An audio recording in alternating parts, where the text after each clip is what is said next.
Chapter 501. Terrifying. What made you believe such a thing? The man began to doubt it when Marcia showed such a strong belief. You asked earlier why I decided to proceed with this thing, right?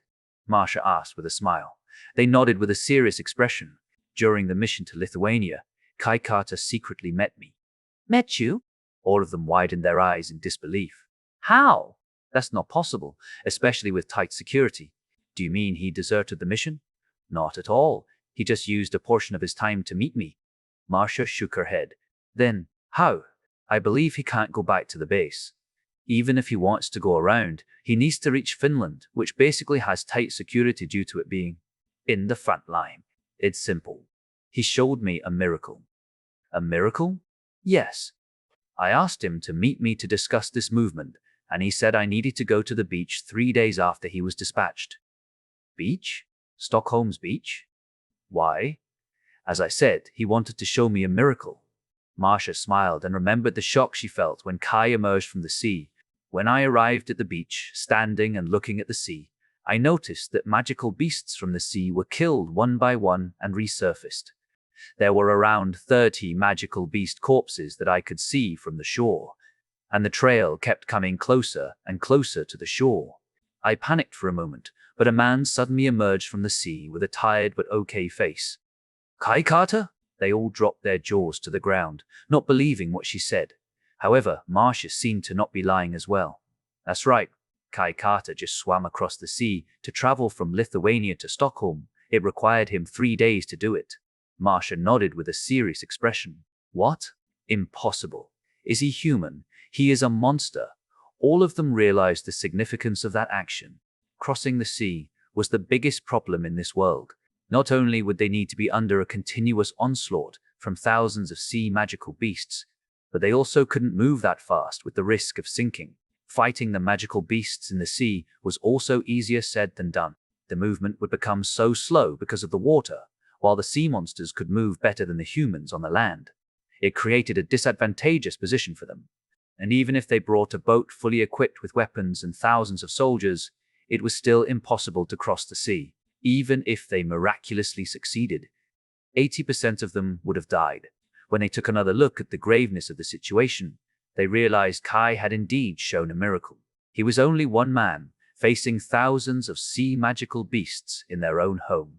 In that disadvantageous position, he kept swimming with endless stamina while fending off the enemies continuously. It should have put so much strain on his body together with his mind because of the lack of sleep, continuous fight, and had a hard time eating or drinking because of the situation. Could one man do something like that? How could they believe her? Knowing their doubts, Marcia opened another video that showed how Kai actually emerged from the ocean. What she told was the truth, and with the time this video was taken, it matched completely with the data. Marcia even showed them the proof that not a single helicopter or airplane helped him. In other words, Kai indeed crossed the sea for 3 days straight. After coming out, he indeed ate and drank like nobody business though. Marcia chuckled. All of them had their eyebrows twitched as all of them cursed her, thinking, no, that's not important. Why the heck are you even mentioning something that trivial? They exchanged looks and gritted their teeth. As much as they wanted to believe it was a fake, the proof was already there. Still, it would be easier for them to pull the trigger on themselves than to believe this kind of story. However, they still needed to believe it. All of their faces were distorted. If a story with this kind of proof were fabricated by Marcia, she would be one hell of a genius in politics. If Kai Carter indeed did it without any help, he would be one hell of a scary man that could threaten the entire world. If a person of that caliber decided to betray humanity, let alone hundreds of thousands of soldiers, even if they sent all their soldiers along with S-rank magician, it was impossible to defeat Kai, the genius of warfare. Kai would simply turn his back on them and join hands with the sea creatures. With Kai's peerless talent in tactics, he would destroy every single of their bases before turning all 3 bases upside down. At that time, humanity wouldn't be able to survive. There was a thought to have such a person controlled by threatening the ones with him, but they realized Kai Carter's real power. He could increase Sophia and Rosalind's power to a level ahead of S rank. That alone was scary. He could empower all of his women and many others like that, creating an army that could terrorize the world even with only a few of them. If those people were orphans, there was nothing they could do to solve the situation. And Kai Carter still had this so-called mysterious organization that seemed to have enough power to level a base. It was proven when Jules and Arnaud had no choice other than to comply with their policy in front of their power. The worst thing that could happen was the combination of all of them under the name of Kai Carter. Once Kai Carter wanted humanity to perish, he was indeed capable of doing so. Because they believed such a thing, their face became even paler. If they displeased Kai Carter, they might indeed disappear in a single night. Luckily, Kai Carter still cared for humanity. It was proven by his act, condemning the alliance between the France Prime Minister and that mysterious protector. If France's Prime Minister were not eliminated, humanity would indeed face the brink of extinction. This. Sweats covered their back and forehead as all of them needed to make a hard decision. This was not a negotiation anymore. It was a direct threat played by Marcia and Kai Carter. Even if they wanted to continue supporting France's Prime Minister, it wouldn't be possible anymore. Marcia would also mess up their entire career. That was why they knew. The reason Marcia came here personally to meet them was due to her having checkmated them. They all looked at Marcia, whose eyes told them, "You comply, then support me. You don't want to comply, then it's time for cleansing." One man asked with a rough breath, What are you planning to do with the Union? I don't want to do anything after this. I only want to remove Oliver. That's all. Other than that, I will probably stay friendly with Kai Carter. Sophia Campbell and Rosalind have become our biggest proof that friendship is something beneficial. And, as usual, I will be staying inside my sweet little home without directly messing with the Union, unless something like this happens again. Although unwilling, the old man rose from his seat and stated, "I, Finland's president, agree to vanquish the traitor of humanity, Oliver." That action completely forced a decision on all other members. One by one rose. "I, Italy's prime minister, agree to vanquish the traitor of humanity, Oliver." "I, Germany's president, agree." Marcia smiled as she had succeeded in persuading them. Chapter 502, Convincing 3 days later. Sophia and Rosalind were telling a story about Kai until the kids fell asleep. However, they soon realized something was off. Without wasting their time, they asked the guards that protected the kids from entering the orphanage while they came out of the building. As one would expect, they realized they were surrounded. Rosalind narrowed her eyes and looked at the darkness. "Yeah, it's gonna be a sleepless night for both of us." Sophia nodded in agreement, looking at the emerging shadows. There were approximately 100 people coming toward them. Even though they were failed zodiacs with improved strength, Sophia and Rosalind should be able to handle them easily, so they raised their guard up. Luckily, they had a sound magician like Kai staying inside the orphanage to make sure the kids didn't hear anything from the outside. Although the sound magician wasn't as powerful as Kai, his power was enough as long as he could prevent any sound from entering the building. Meanwhile, Sophia and Rosalind walked toward the shadows that gradually entered the light, showing their appearance. All of them were mutated. Some had their limbs turned into a monster's part, while some had their body, feet, head, eyes, and any other parts. One of the people dispatched by Arnaud came to them and asked, "Young ladies, should I call for help?" "No. You have done enough by evacuating other people from this area.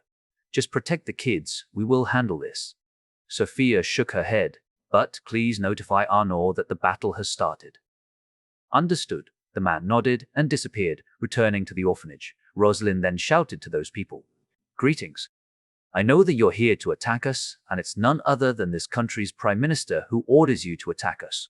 I only want you to know that whoever wants to step aside, we won't kill you. Also, there is a chance for you to recover. I'm sure that all of you don't like to stay in that condition, right?" Rosalind's voices were like thunder reverberating in their ears. The Prime Minister promised the exact same thing, telling them he had medicine to turn them back after some medication to slow down the process of mutation. Yet, they didn't know who to believe. On one hand, Oliver had a solid background and influence in his hand. On the other hand, both Rosalind and Sophia were S-rank magicians.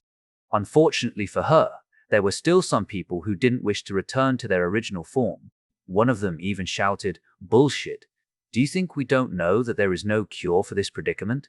Hearing that question, a series of shouts echoed in their ears. "That's right. Don't give us empty promises. We're sick of it. You all are the same. Ruthless. Why do we even need to believe in you?" All of them had truly lost hope and got influenced by those who wanted to stay in their form easily. Even so, Sophia remembered Kai's instruction. He wanted to minimize the damage so as to create a cause and effect for the media and the world. Hence, she tried to persuade them once more. "I am sure you haven't known this, but the Prime Minister's research is based on someone else's research. That person is the best scientist in the world, Rhea Ross. I am her disciple, Kai Carter's girlfriend, Sophia Campbell. My boyfriend has talked to his teacher and promised to treat all of you. Also, this is classified information, but you're not alone.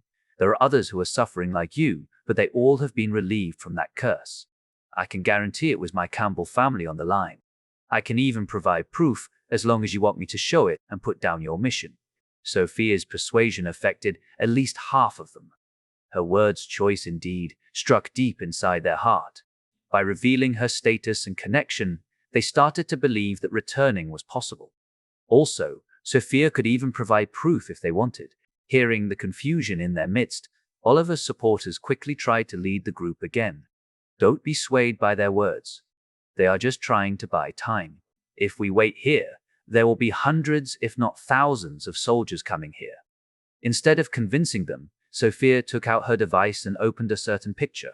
It was two pictures that had been combined into one, creating a before and after picture. The before picture showed a man with a tiger's legs. Next to it was a picture of the same man with normal legs. However, there was certainly some trace of tiger legs remaining on them. This is just a small proof. If we provide you with something clean, like that of a human's legs, you will say that the picture portrays the man before they even take that power and mutate. That's why we provide you the man who is in the middle of his recovery. It's going to take time, but this is the proof that I can show you to convince you that solving your problem is possible.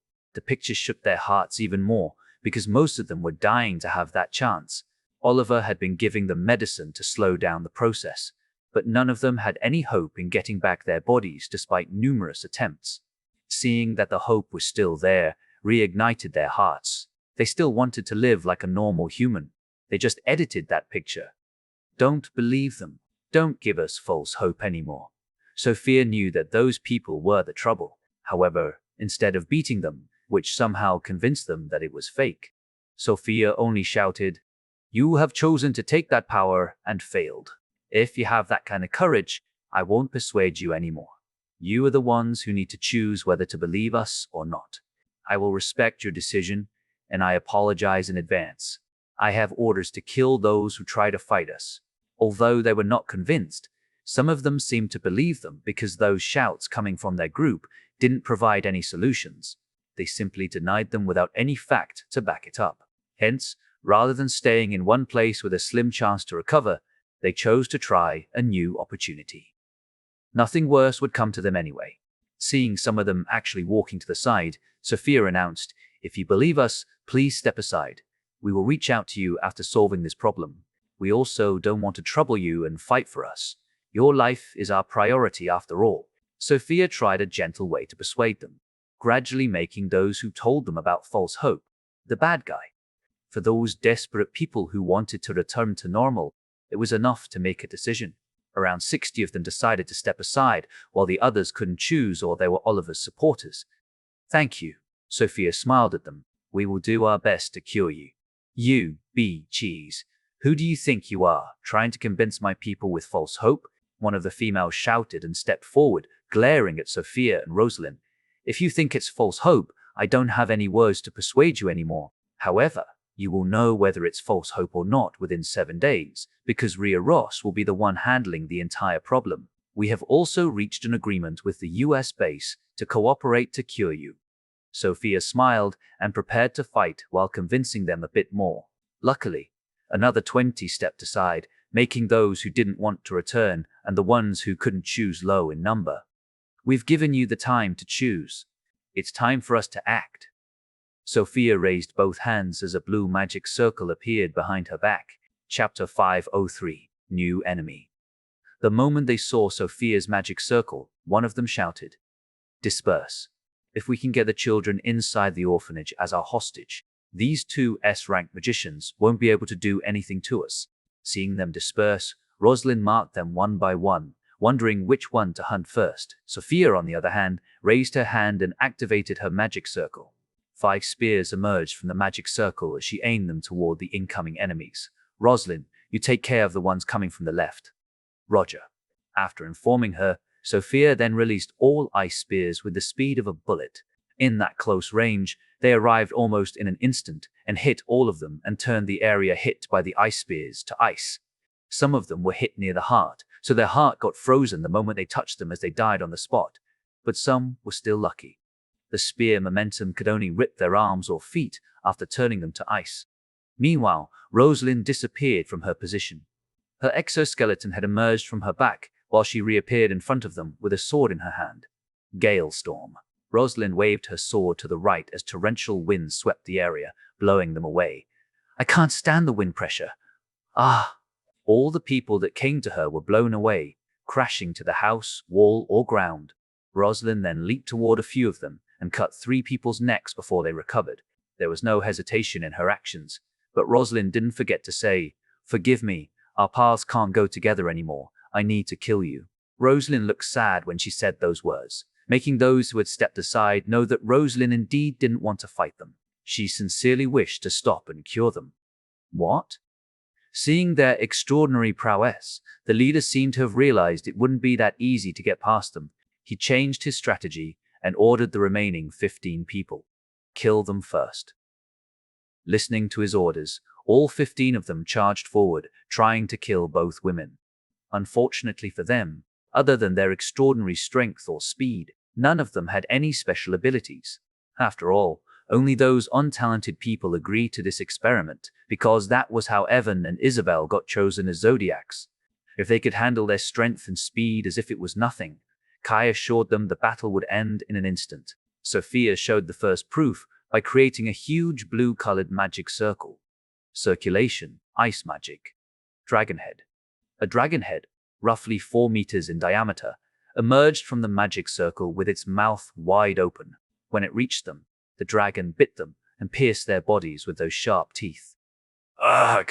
Screams from men and women echoed in the middle of the night, but no one could hear them anymore since this place had been deserted. Even the children were forbidden to go outside for the past few days due to the complexity of the matter.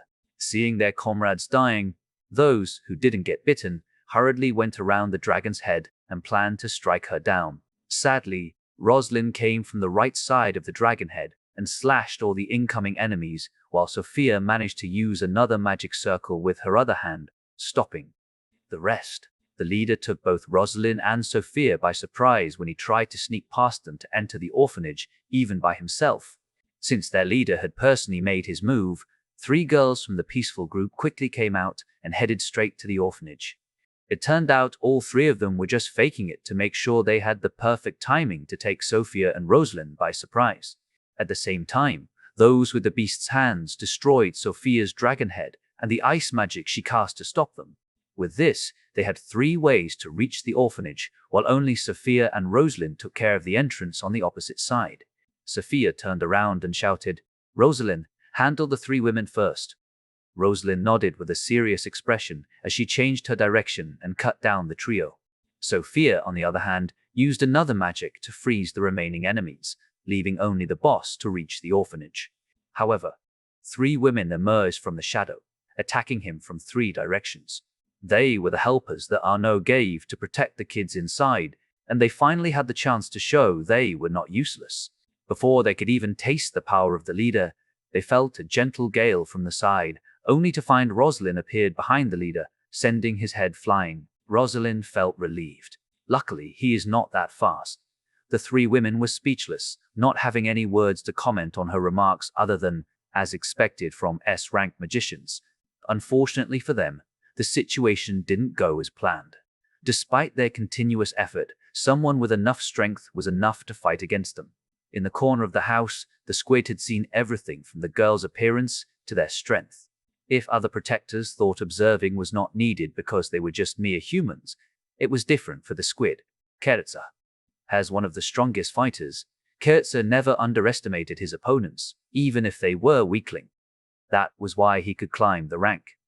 This time, his opponents had some experience under their belts, since they had helped Kai kill 2 of his friends. In addition, Sophia had gone to the US base to kill some more, so they indeed couldn't be underestimated. After understanding everything about them, the squid finally made his appearance, walking with 2 tentacles like that of human feet. Sophia widened her eyes and sucked a cold breath.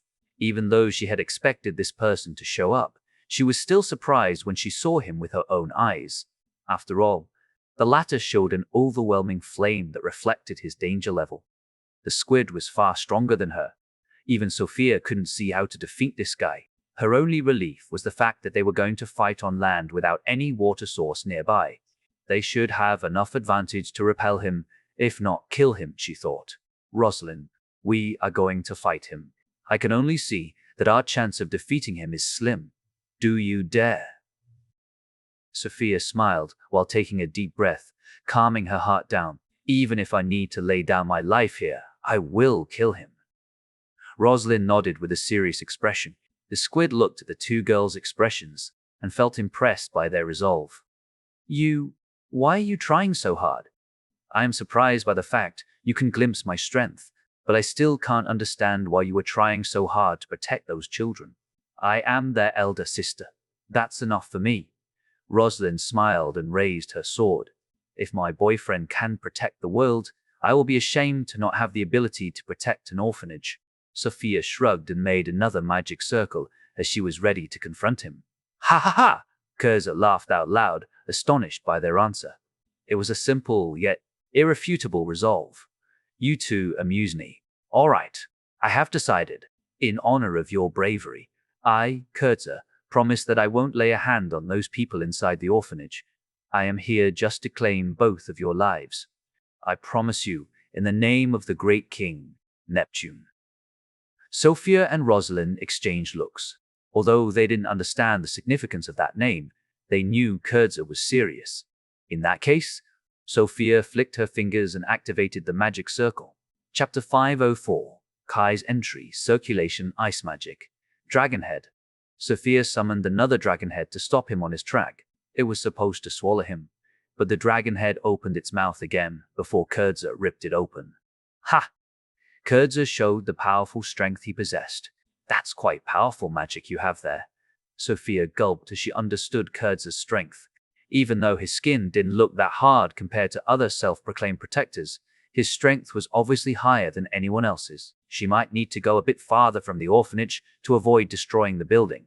Rosalind seemed to have picked Sophia's silence as a signal, understanding what she planned to do. They both had trained together, so they learned to trust each other more with this kind of silence. Gale Sword. Rosalind waved her sword covered with torrential wind and hit Kertzer in order to blow him away. Unfortunately for her, the plan didn't work. Kertzer formed another wall of wind that neutralized Rosalind's wind in an instant. What? Rosalind dropped her jaw to the ground as she couldn't believe that her power disappeared just like that. A wind user, eh? Interesting. Kertzer smiled and praised Rosalind. Your strength is indeed powerful, and you have a talent in wielding that power. Unfortunately, your wind power can't be compared to mine. In that case, Rosalind leaped forward and slashed Kertzer with her sword as she slowed down after passing him. Yet, Rosalind gritted her teeth as her hands felt numb. Ugh, my hands!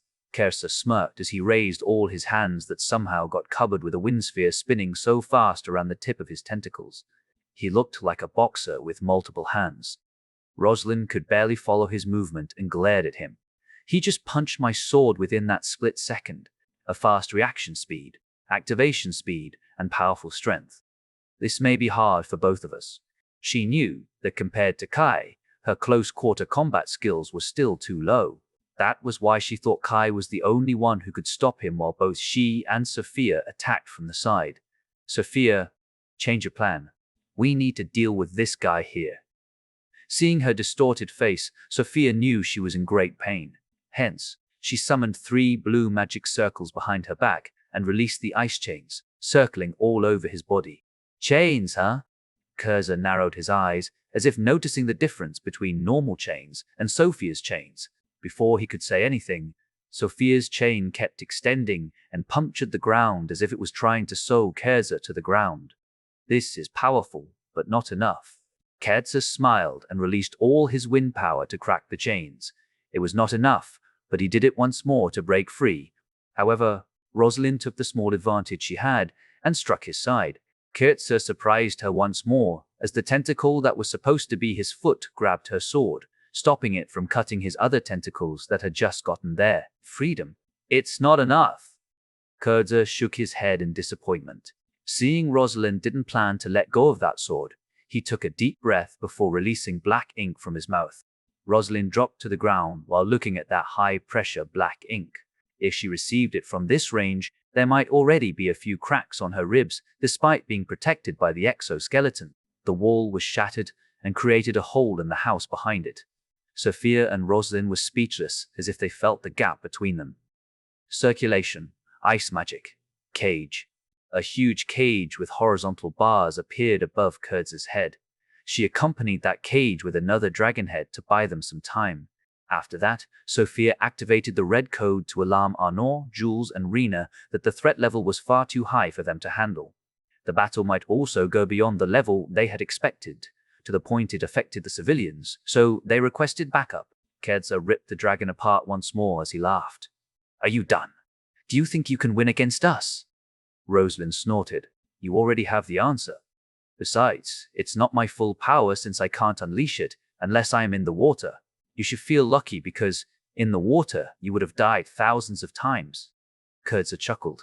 That's only your assumption. Even if we lose, we still have Kai Carter. He will be the one who kills you. Sophia shook her head with a serious expression. No. If I kill you, Kai Carter will be filled with sadness. I want to see his expression if he sees his little lover die. Will he break? Cursor smirked. That's only if you have the ability to kill us. Sophia snorted. You two may be strong, but you're still not my match. Cursor shook his head helplessly and approached them with the intention to kill. However, he soon heard another person's voice ringing in his ears while the presence came after that. Then, why don't we add one more? Cursor raised all his hands while turning around, but got two of his tentacles chopped off. Kai? A smile appeared on Sophia and Rosalind's faces as someone they thought was still busy with his mission returned. Kai smiled and nodded. Sorry for making you wait. I thought you were still. Sophia stopped and realized Kai had been fooling all of them. This was the concrete plan made by Kai and Marcia. By creating a desperate situation for Oliver, the one behind him was forced to move at this point, and Kai would pretend he was still on his mission and ambush the attackers. Unfortunately, he couldn't be fast enough as Sophia and Rosalind had solved almost all of them, but he managed to get the big boss's tentacles. It should be enough for an ambush. I have finished my mission. It turned out, instead of a time limit, there was another clause that told me to return early if I could finish my job faster. Such a scary girl in politics. Kai shrugged with a carefree expression. After that, he turned around and looked at Cursor. There may not be enough, but what if you add me? Cursor smirked and raised all his tentacles surrounded by a spinning wing. That's still not enough. Chapter 505, Great Battle. That's still not enough. Then, we can only test it out. Kai smiled and leaped toward him with his supersonic sword. Cursor, on the other hand, covered his tentacles with swirling wind again like that of a glove. Kai waved his sword at the same time as Cursor threw his punch. The collision between the two generated a powerful shockwave that made the windows from nearby houses shaking. The powerful wind neutralized Kai's sound wave and prevented his supersonic sword from cutting the tentacle. Both of them felt each other's power as they gritted their teeth, realizing their opponent's strength was greater than their expectation. Kai and Cursor clashed a few times before Cursor hit the ground with his fist, cracking the ground and making Kai leap backward to gain some distance.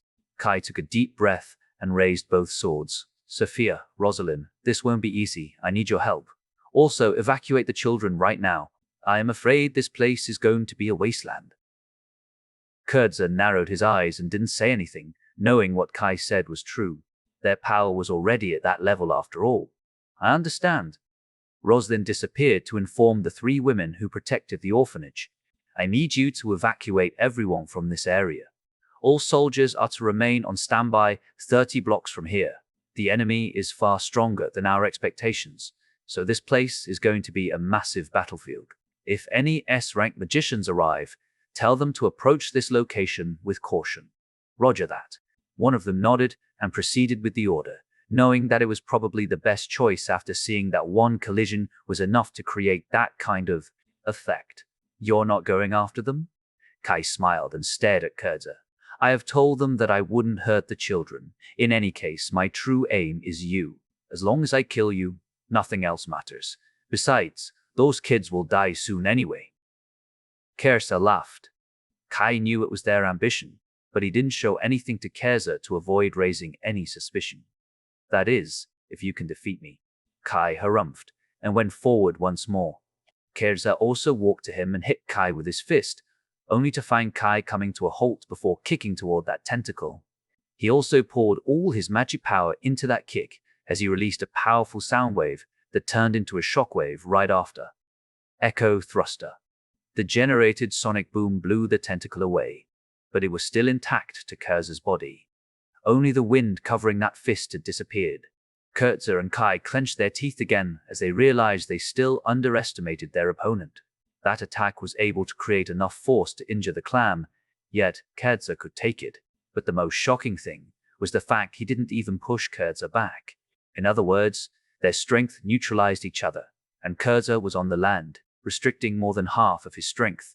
If this was on the sea, one hit was all he needed to take him down. Kurza, on the other hand, had some thoughts as well. He looked at Kai with a serious expression, thinking, he's getting even stronger.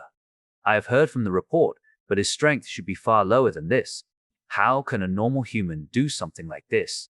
Even though he is the human race protector, he shouldn't be able to exert this amount of power without practicing their mystic. This Kai Carter is more dangerous than our imagination. I need to kill him right here, right now. After understanding his role in this battle, Kurza raised all his tentacles, preparing to kill Kai this time. His killing intent even leaked from his eyes, as his intention couldn't be clearer. Kai also raised both swords and challenged him again. Ha! The two clashed again, as their clashes alone destroyed some asphalt, walls, or even windows. Not wanting to be a burden, Sophia placed her hand on the ground and summoned 2 magic circles simultaneously. Circulation, ice magic, chains. The chains began to move underground. Kai could hear their sounds and quickly released a powerful sound wave from his sword. Sonokinetic blade. Kurza grabbed that crescent-shaped sound wave, but he was pushed back several meters. He asked in his mind, he has magic this strong? However, before he could think of another thing, 2 chains emerged from the ground and leaped toward him like a snake, circling around his 2 tentacles and pulling him to the ground, stopping his movement. What? Kurza tried to shake it off before he sucked a cold breath, feeling the killing intent from the front and behind simultaneously. Kai went from the front while Rosalind came from the back. Sonokinetic blade.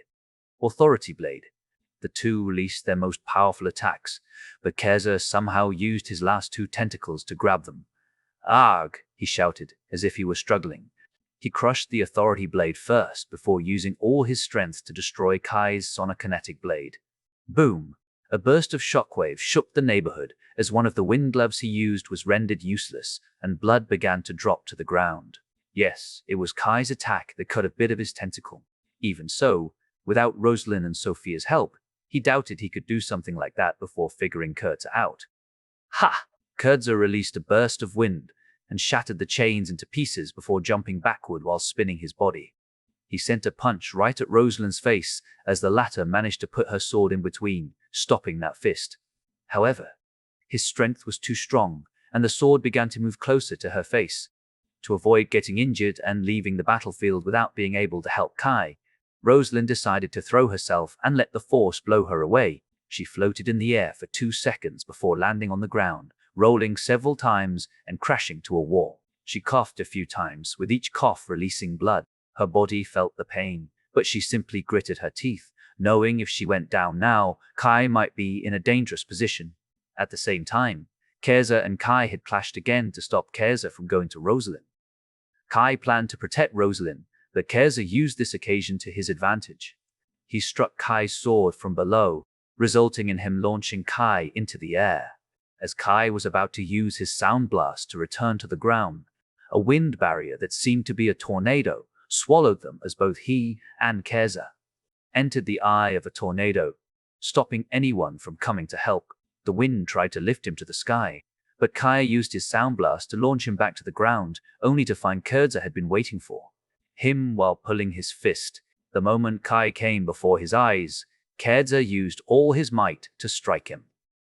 Sonokanet, too late. Knowing it was a failure, Kai quickly gripped his swords tightly as he used them to block the punch, only to find himself getting blown away just like Rosalind. However, he was caught by Sophia before landing on the ground, before Sophia placed her hand on the ground to stop Kerza. Freezing world. Everything around her was soon covered in ice, as even the tornado froze. Unfortunately, it couldn't stop Kerza for too long, as the latter shattered his own freezing tornado and laughed. This is certainly not enough. Chapter 506, Hopeless. This is certainly not enough. Kerza had shown his overwhelming prowess. Kai quickly rose to his knees as he glared at Kerza. He is different from any opponents I have faced so far. Luckily, I managed to get 2 of his tentacles, leaving only 4 as his hands and 2 as his feet. If not, we would be in big trouble. What should I do? His strength can neutralize my strength. Sophia and Rosalind seemed to be experiencing the same thing. Kai narrowed his eyes while trying to come up with a plan.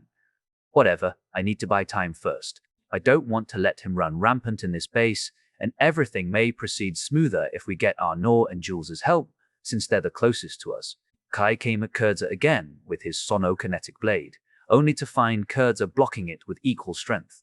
They continued to fight for another 10 minutes, as Kai tried all the combinations of his attacks, coupled with Sophia and Rosalind. However, none of them seemed to be working because Kerza had been blowing or shattering their attacks one by one. They realized Kerza was far more dangerous than the 2 they fought in Latvia combined. Although he hadn't seen the real power of those people from Amulda Kalan, he believed Kerza's strength was close to that of Arba. If they needed to fight on land, Arba would win, but Kerza would have the advantage if they fought in the water. That was why Kai kept thinking about all possibilities he would create after coming to a certain decision in this battle. Unfortunately for him, the conclusion came so suddenly. I have enough. Kerza snorted and appeared in front of Kai, sending his fist right to his face. Kai managed to raise his swords to block it, but the force blew him away. Bam! Gah! Kai spat a mouthful of blood as he crashed to the wall. The situation had become dire, as Kerza managed to render their ability useless. Even Kai started losing hope in this battle. Kerza was simply too strong. He understood Kerza's words and temperament. In this fight, Kai had used all his strategies, and it gradually became repetitive, so Kerza must have found no value in him anymore. Sophia and Rosalind attacked him, but the result was the same. They all got blown away by Kerza's absolute strength. Should I escape? The kids have been evacuated too, so we can leave right now. However, the entire base will be in turmoil, and I can't fulfill the agreement either. He never thought there would be a day where he needed to run again after that incident in United Asia. He couldn't predict what this guy would do if he ran away, but he couldn't see the way to defeat this guy. What should I do? Should I just run? There are too many uncertainties if I run, but I don't have confidence in fighting this guy right now. He took a deep breath and asked, You are one of the strongest, aren't you? Kerza made a smug smile as he introduced himself. My name is Kerza. I am the 5th strongest fighter, so you won't need to feel ashamed to die in my hands. Not ashamed? My pride as humanity's strongest can't take it. Kai shook his head, shamelessly proclaiming the truth to buy time. The fact that you're fighting on land has given you a huge disadvantage, and you're telling me that I don't need to feel ashamed? Kerza snorted. Your measurements simply can't withstand my power. You, humanity, is like a frog in a well. Ignorance. You don't have the power to recognize the true might. Kai Carter, it's too bad, but you are not my match. Is that so? Kai smirked as he looked at the sky. I can hear it though. The raging thunder. Kerza felt something was wrong and raised his vision, finding the sky turn bright as lightning struck forth. Next to the lightning was Arnor with several magic circles. Sky lightning, as one would expect from an S-rank magician. He could do the same thing as Tasha, calling the natural lightning from the sky to strike Kerza, even if it took a huge amount of his magic power. Kerza quickly channeled all his power to the sky to hit the lightning. The wind tornado expanded to the sky and clashed with the lightning. Bam! The thunderclap echoed right after the strike as the wind dispersed, leaving only Kerza to handle the lightning himself. However, all 4 tentacles contained the lightning as the residue shattered the ground near him and turned it into a crater. Cage. His tentacles went numb as he received another attack from the ground. 100 ice spikes of various sizes emerged from the ground and aimed straight at his neck. However, Kerza managed to hit the ground once and dispersed his wind to shatter all those ice spikes before even hitting him. 2 people appeared on top of a house. Yo, I hope you don't forget these oldies. My power may not be as powerful as my granddaughter now, but I am still an S-rank magician. Even if it's small, I can do something to him. Jules laughed as he finally participated in the battle. Arnaud, on the other hand, panted as he felt a bit exhausted from using the attack earlier. Well, this is my base. I can't really let an outsider protect it by himself. Even if I am going to die in this battle, I will still fight for my base. Kai smiled as the reinforcement had come. I appreciate it. That old hag still needs at least 30 minutes to arrive. She is on the way here at full speed, so it can't be helped, Arnaud informed him. I understand. Kai nodded in agreement. That alone is enough for me. With both of you here, I think we can slightly step up to the 3rd worst-case scenario, I guess. Arnaud and Jules fell silent as they were dumbstruck by what he said. 3rd worst-case scenario? That alone had already given them enough information about what kind of enemy they were facing and the graveness of this situation. Kai sighed and calculated everything first to see the chance they would win. Chapter 507, Kai's Message. Seeing the 2 people come to the battlefield, Kai charged toward Kerza and struck him. The latter blocked his sword with his tentacle and blew him away, but Kai purposely leaped to the side, using the force to blow him in a certain direction. At the same time, Rosalind and Sophia went ahead to stop him, while Kai landed on top of the roof, regrouping with Arnaud. He quickly used his sound insulation room to cover everything that they talked about. Kai Carter? This is an emergency. I don't have the power to contain this one, and I'm planning to run away. However, since you're here, I see some hope in defeating him. Knowing this wasn't time to comment on Kai's plan or intention, he quickly nodded with a serious expression. All right, you must have a plan. I will follow your command. I want you to tell Marcia 3 things. First, the monster is far stronger than I am, and it's impossible for me to defeat it alone. Second, I want her to invite 1 or 2 media outlets to come here with a helicopter to broadcast this fight for several minutes. Third, I can't give a specific time limit, but if their lives are in danger, they must retreat immediately. I want everything to be solved within 30 minutes. That is the absolute limit for stopping him. Understood. Arnaud nodded with a grave expression and quickly retreated a bit to call Marcia. Meanwhile, Kai landed on the ground while saying, I have a plan. If you trust me, adjust your magic power and go all out. Everything will be resolved within 30 minutes. Kerza frowned and released his power a bit more while releasing his killing intent. What did you say, brat? I am saying that you're going to die in 30 minutes. Do you think I don't know that you may possess the strength to kill us, but your overwhelming power is not enough to kill us within that time? Kai smirked and raised his sword. I am telling you, come at me, you fucking slimy squid. You! Kerza gritted his teeth and charged forward. While Kai and the others were buying time for Arnaud, the latter already called Marcia. Yes, do you need anything? I don't have time. Kai Carter wants me to tell you 3 things. Arnaud didn't waste a single second and explained everything to Marcia. In that instant, Marcia quickly hung up and called 1 media under her command, sending them to the battlefield. Luckily, it was still 10 p.m. It wasn't her time to sleep yet. Marcia quickly put on a coat while shouting, We're going back to the Union headquarters. The acting Prime Minister, who happened to be her butler, quickly came out of his room with a flustered expression. What happened? I will tell you on the way. Understood. I will get the car ready. After 2 minutes, Marcia had set off from her mansion, preparing to get the plane to France right away. On the way, Marsha told everything to the current Prime Minister, so he could prepare himself for a press conference later. "Milady, I'm afraid this situation is worse than we expected. If Kai Carter can't even pull it off, do you think someone can do it?" "I am not sure myself, but Arnaud told me there is a chance. Everything will be resolved within 30 minutes. I want you to prepare for a press conference right after regarding this matter." Marsha shook her head while trying to figure out Kai's plan. What they feared was the fact that Kai, the strongest human that might have the power to destroy a base, was actually useless against this opponent. In other words, his opponent might have the power to destroy the base after killing Kai Carter and the other rank S magicians. It seems Kai Carter has thought it through," Marsha mumbled as she had started connecting the dots in Kai's message.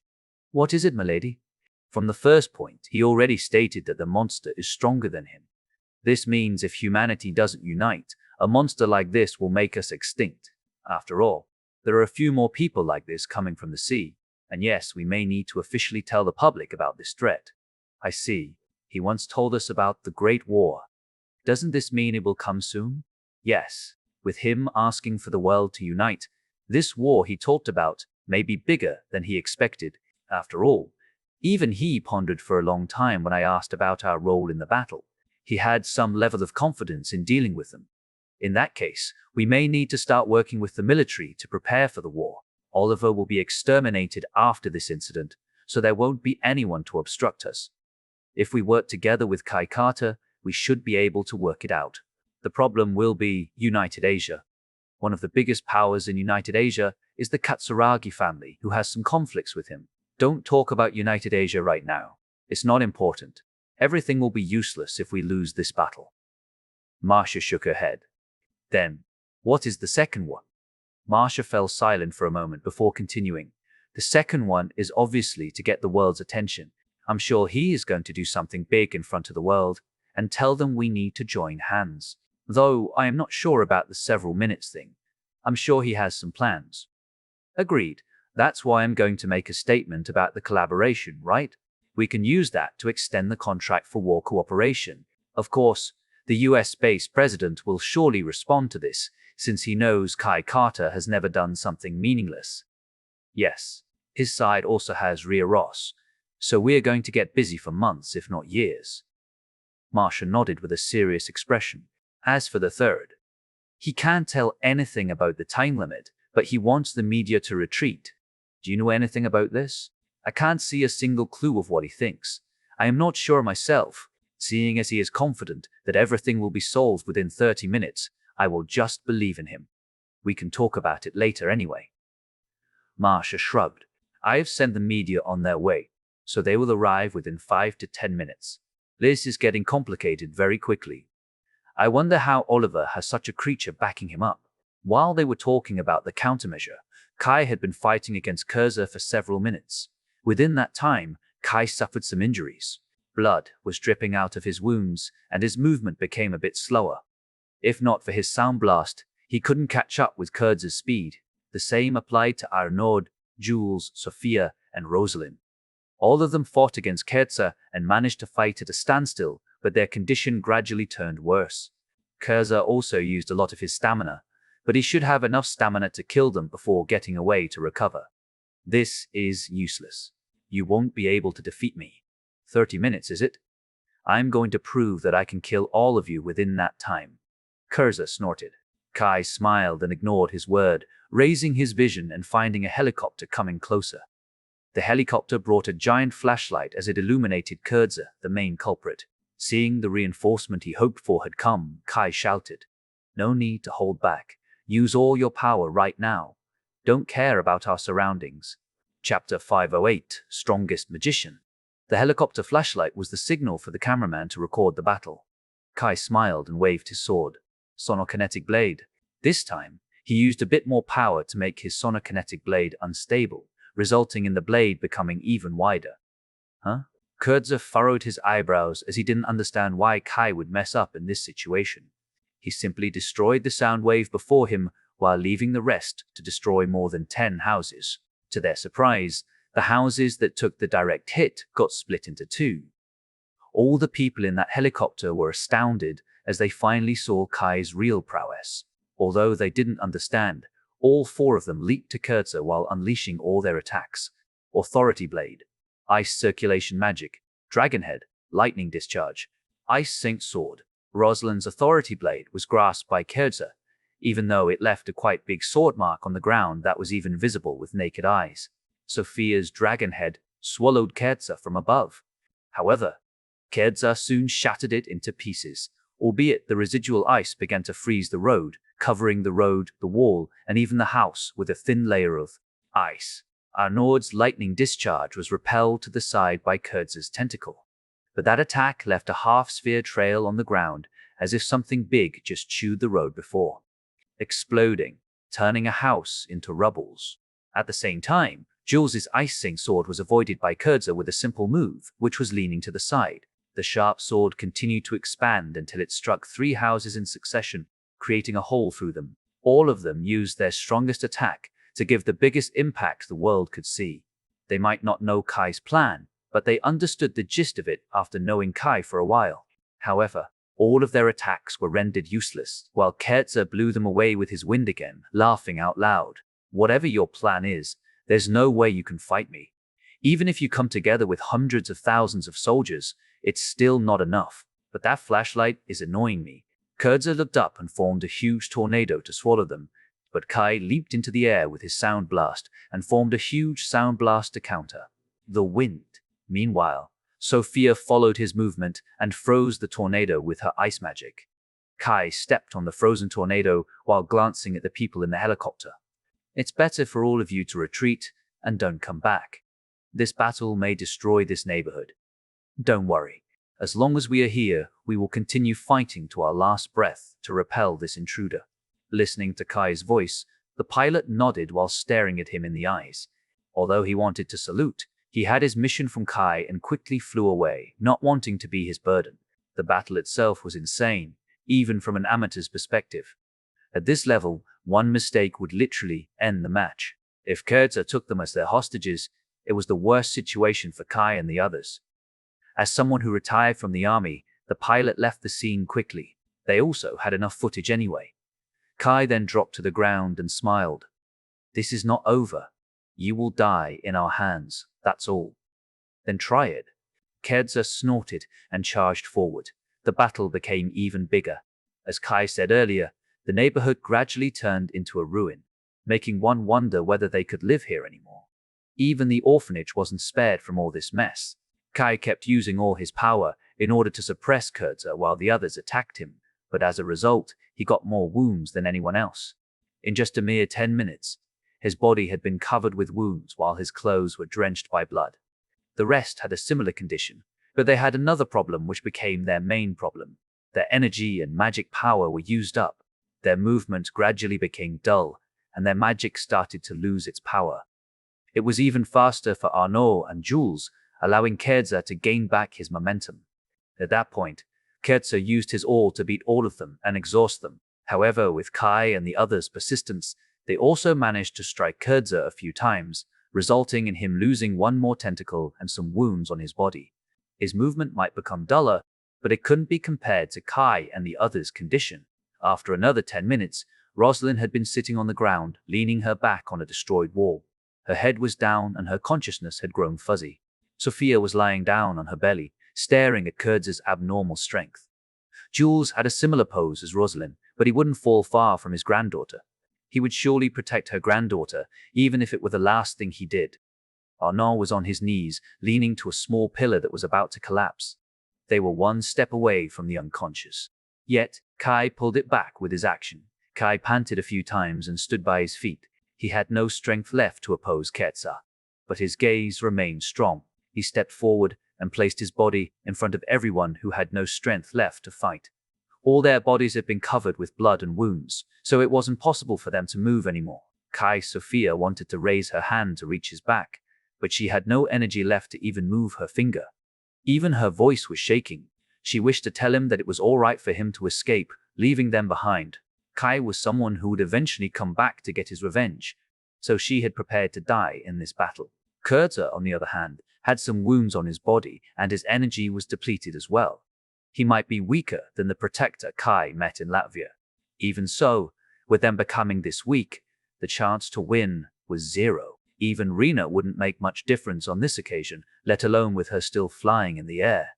You don't have anything left. Since you're so brave, I will kill everyone painlessly.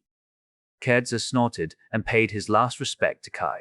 Even if they were his opponent, Kai was still the human race's protector. That identity would always stick in his back for the rest of his life, even if he were unaware of it. Humph. Do you think you have won? Kai snorted. Of course. You can't even do anything to me. Even if I touch you a bit, you will fall to the ground. Kurza made a smug smile, celebrating his victory. Suddenly, a smile appeared on Kai's face as he stated, You couldn't even kill us within 30 minutes. What a joke. What did you say? Kedza got angry because he never expected the person who would soon die in his hand to even have the time to mock him. I already said everything will be resolved within 30 minutes. Now that I have accomplished my objective, it's time for you to die. Kai smiled. You're the one who is a joke. You can't even see who's losing. I am disappointed in you. I have changed my mind. I will torture you first before killing you. Kurza released his killing intent so strongly, enveloping everyone in this place. Kai only put a finger in front of his mouth, as if telling him to stay quiet. I can hear it, you know. Huh? It's useless if you just want to buy some time. Kurza walked forward and approached Kai slowly, making the one behind him worried. They all wanted to rise and help Kai escape, but none of them had the strength to do it. They could only see Kai's last moment with regret. However, Kai simply continued without fear in his eyes. Right back at you. After all, I can hear it, the sound of humanity's strongest magician. As soon as he said those words, Arba suddenly appeared right above Kurza. Her fist was also covered with a wind sphere like Kurza, but this one was much stronger than him. At the same time, Aston came to Kai's front while using his power to create a transparent sphere to keep them safe. Beating His Majesty like this is a capital offense. Prepare to pay it with your life, vermin. Arba's tone was extremely cold. Kurza turned around and saw Arba's fist hitting him right in his face. She quickly pushed him to the ground with that punch before releasing all the compressed wind she used to cover her fist. That compressed wind released a terrifying power as the ground began to crack and turn into a huge crater that engulfed at least 100 houses in their surroundings. At the same time, the powerful shockwave also swept the houses as if a hurricane passed this place. Boom. Chapter 509. Aston's Observation. Inside a small room, the television was showing emergency news for all citizens. On the screen, there were 5 S-rank magicians, and one mutated monster that seemed to be too far if they wanted to call him a magical beast. There is an emergency fight going on inside the base. In this video, we all can see the power of Kai Carter and the other 4 S-rank magicians from our base. They all attacked the monster before them, only to find it was useless. Despite showing us so much strength, the monster was perfectly fine. According to our information, the monster itself was brought by Prime Minister Oliver, and it was said that the monster was created by the experiment and had gone out of control. This is the result of that inhumane experiment. Kai and the others tried to put a stop to this madness, but Oliver turned out releasing the strongest monster he had created. This monster's only thought is to kill all humans and bring us to extinction. Can you even imagine what will happen if the 5 S-rank magicians can't handle this monster? Prime Minister Oliver had betrayed humanity and wanted to destroy humanity. Luckily, Kai Carter, the leader of this group, had assured us that he would win this fight no matter what it took. Even our journalist almost lost her life just to take this one short video. The monster could destroy a helicopter from afar in an instant, she said. We hope the Union can handle this as soon as possible. 2 minutes later, the sound of panting echoed inside the corridor as a female slammed open the door before her, surprising everyone inside the room. Though it was only 2 people inside, talking about a few things. They were none other than Aston and Arba. Aston furrowed his eyebrows, looked at the girl and asked, Leah, what's wrong with you?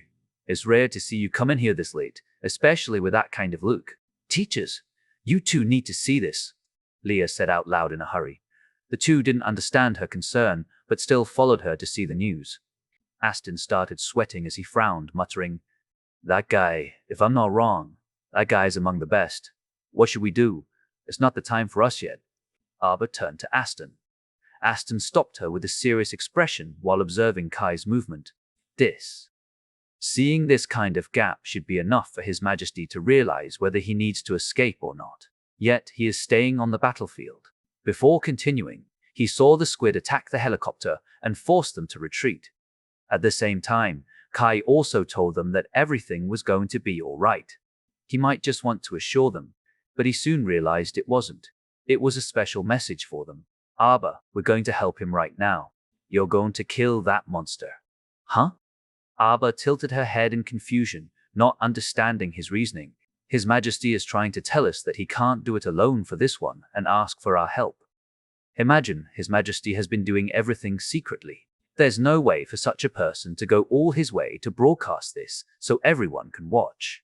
But they are just journalists. They may have caught wind of this battle and tried to get a scoop. That will be the case if the situation is different. The EU base is not safe right now because of the recent conflict. I have been following that matter to understand His Majesty's move. He indeed wants us to go there. Are you sure? I can't explain much because time is of the essence. But we can go there with teleportation magic and stay hidden nearby. During that time, you can ask His Majesty yourself to see if he really needs us or not. I think that's enough for now. Aston offered a solution to the doubtful Arba. Although I want to let Leah and Devane handle this, time is too important for us. There's a possibility that our plan has been discovered by those people. Arba thought for a moment and nodded. I understand. We shall proceed according to your plan. Good. Aston smiled and started their preparation. A few minutes later, Aston and Arba had arrived at the base. After getting the location from the news, they searched for that area for a while before hearing a loud sound coming from the battlefield.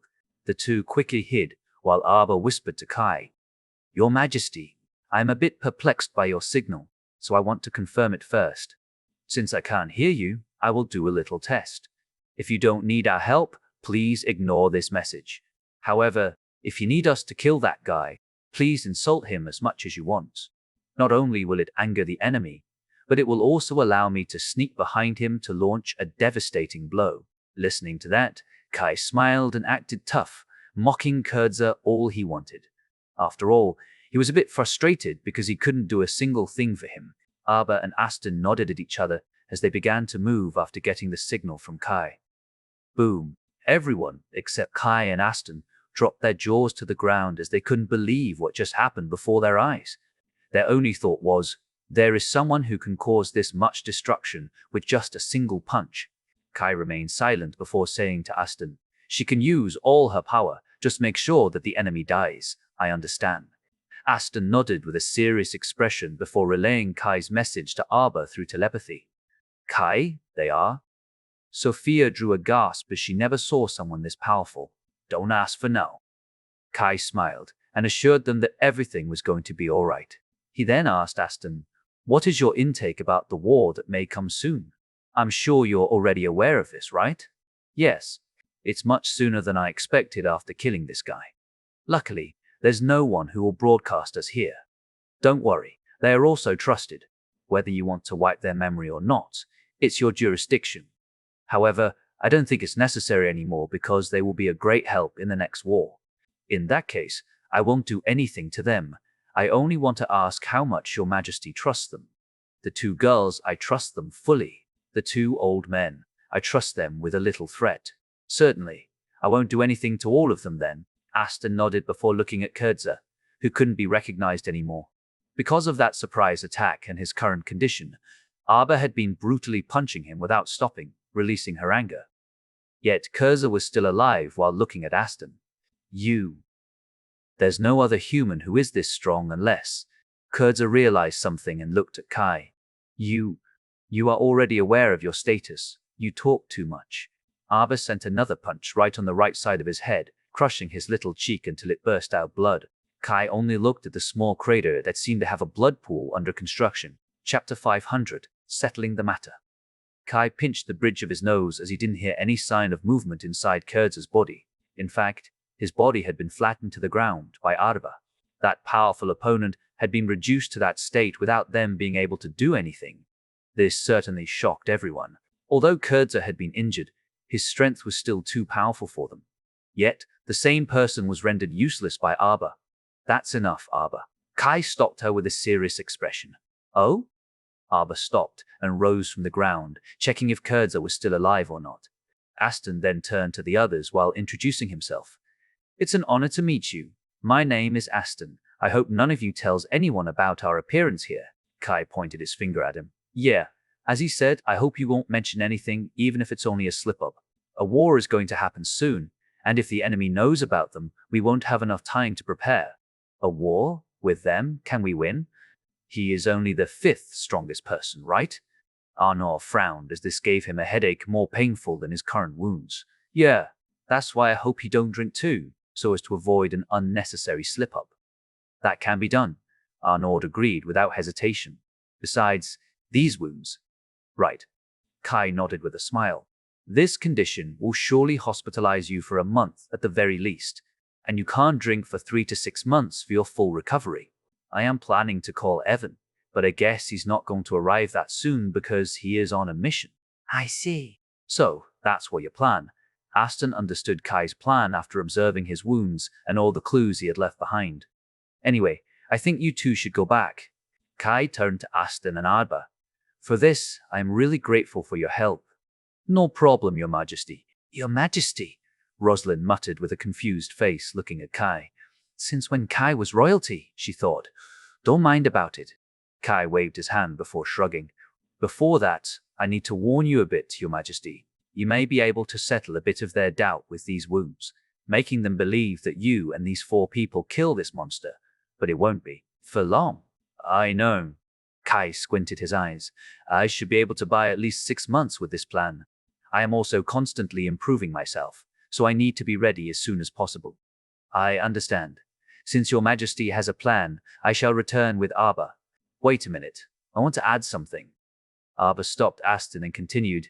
This guy is the 5th, right? There are 4 more above him, along with their own king. I'm afraid the scale is bigger than you think. I think I can fight their number 1, who is probably their princess, but I can't handle the others. Aston is not someone who is good in battle. Well, I can do some things, but my overall strength has probably ranked either 9th or 10th. The 2 kids are stronger than me in this regard. Aston agreed with Arba's assessment. Then, should we teach more people? I don't think it will be enough. I am planning to give this power to my teacher because she is a very talented person. Even in this situation, I don't think I can win all my battles against her. Kai shrugged. Since it's Your Majesty's teacher, it's probably going to be fine. Aston nodded. As much as we want to follow the tradition, I'm afraid we're too sure-handed to do this. We should bend the rules a bit. Yes, thanks. Kai then turned to the girls and the older men. If you join together, I think you can kill 1 or 2. I am planning to teach this power to all the girls, so they will be able to kill the 3rd and 4th ranks. All the remaining S-rank magicians are to help my people defeat the remaining powerful fighters. That's the gist of the plan. That's good enough. I will send Leah and Devane to help you teach them this power. That will be great. In that case, we will excuse ourselves. Aston and Arba nodded at each other before bowing their heads to Kai and vanishing into thin air. Kai fell silent for a moment and looked at the 4. Well, you see, I have another influence that backs me up outside the 3 bases. Unfortunately, I can't tell you anything about them. You only need to know they will help us in the time needed. Don't worry about me. I won't interfere with your decision unless it involves your life. Sophia was the first to answer, since she believed Kai never did something meaningless. Thank you, Sophia. You have granted me this power and done everything to the kids. I can't thank you enough. This is a small sacrifice to make compared to the favor I have received from you. Rosalind smiled, assuring Kai there wouldn't be any slip-ups from her. Thank you, Rosalind. Well, this is a serious request from my grandson-in-law, so I will do it. It's not like I drink or anything unless it's necessary. With this current condition, I believe I can take a year's leave from any work. Jules laughed. I only need to see my granddaughter in her wedding dress and my great-grandchildren. I will be satisfied. Haha, I will do it as soon as possible. I will fulfill the promise I have said to you regarding marriage and such. In that case, I don't need to worry anymore. Seeing that all of them had agreed, Arnaud raised his hands as if he had given up. This kind of battle, I need to prepare myself for this shit. To think I was unaware of all this for a long time. If only I had known about it a few years earlier, I could have prepared many things. I am ashamed. Please don't beat yourself too much. It's them being too secretive. I will also work together with Marcia to help you deal with the Union. But there is one big question. Arnaud took a deep breath and continued with a serious expression. What are you planning with United Asia? Are you going to solve this problem before the war? Of course. Using my condition as an excuse, I will bring Evan and the rest of my team to this place before going to United Asia for the remaining days I have to spend here. I am sure Marcia won't say anything regarding this matter after seeing the condition of this neighborhood. Anyway, if the Katsuragi family is no longer a threat, we can get the government to reinforce their rule and gather some forces for reinforcement in the future. That's a pretty good plan. Arnaud agreed. Things are going to get busy soon. But Arnaud took out his device to call the ambulance. Let's go to the hospital first. It's not good to have this wound for long. Indeed. Kai smiled and watched him calling the ambulance. He then went to Sophia to check her condition and stayed with her, which made Jules smile, waiting for them to be picked up. Chapter 511. Aftermath. According to our information, it took 5 S-rank magicians to take this creature down. All of them were heavily injured and have been admitted into intensive care. They may require at least a few months in the hospital to recover to full health. The reporter's voice echoed in Marcia's ears as she pinched the bridge of her nose. She sat in a hospital room with a troubled expression. So, care to explain to me what's happening right now? Marcia asked with a frown. She was too tired to even maintain her polite facade in front of Kai. Next to her, Kai was lying on the bed with a smile on his face. Despite having wounds all over his body, he seemed to be pretty satisfied with her work. After a while, Kai decided to open his mouth. I can't say much. Then, please tell me what you can tell me. I am too tired to even work on my words with you. Don't you know how hard it's to control the entire population of the EU base while influencing those in other bases? I know, Kai chuckled. To put it simply, they want to annihilate us. To what degree? Complete annihilation. Do you trust this information? 90%. And it's also historically correct. Historically correct? She frowned. If what he said was true, then the humans had been living side by side with these creatures this whole time. In that case, the scale of this problem turned out to be far bigger than she imagined. Yes, I can't tell you the exact myth, but I can guarantee its authenticity. Marcia thought for a moment and asked, So, you want to unite the 3 bases together? My original plan is only the US base. After knowing the true scale of this problem, I'm going to involve the EU base. That's why I agreed to cross the ocean. How about United Asia? You should know my conflict with them, right? Yes, I have told my side to focus the news on Evan coming here a few days from now. However, the truth is, he and my team will arrive here at night. What are you planning to do? Of course, I am going to have Evan heal me. I am asking for your real plan.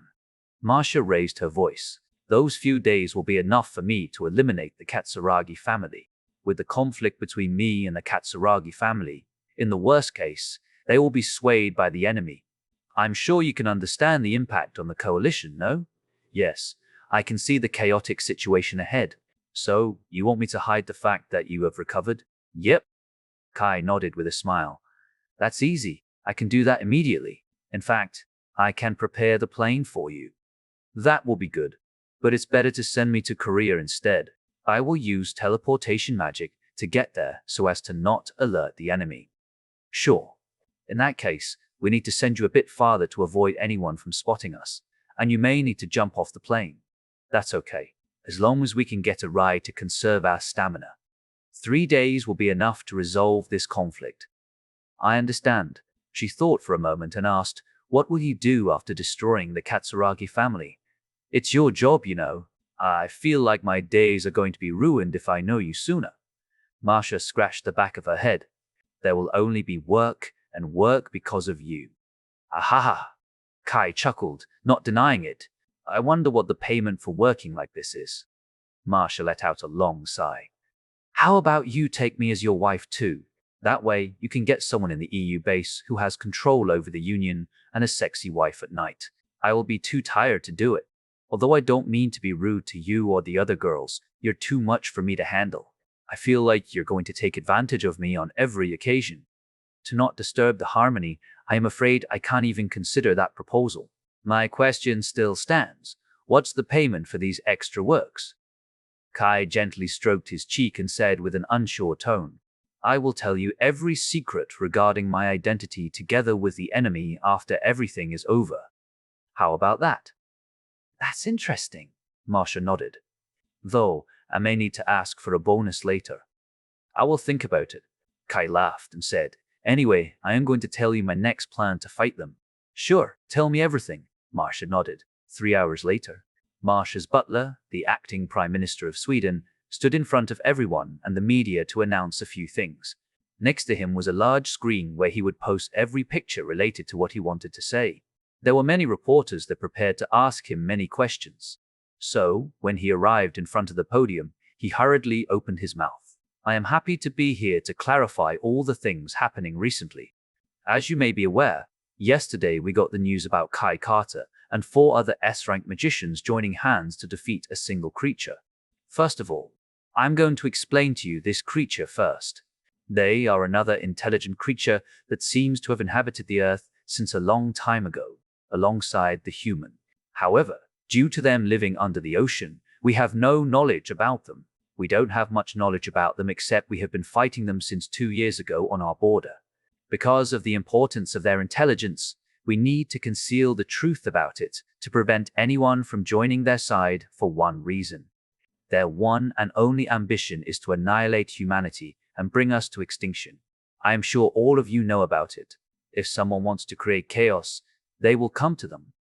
That's why we need to make sure no information can be found. For that, I hope all of you can understand.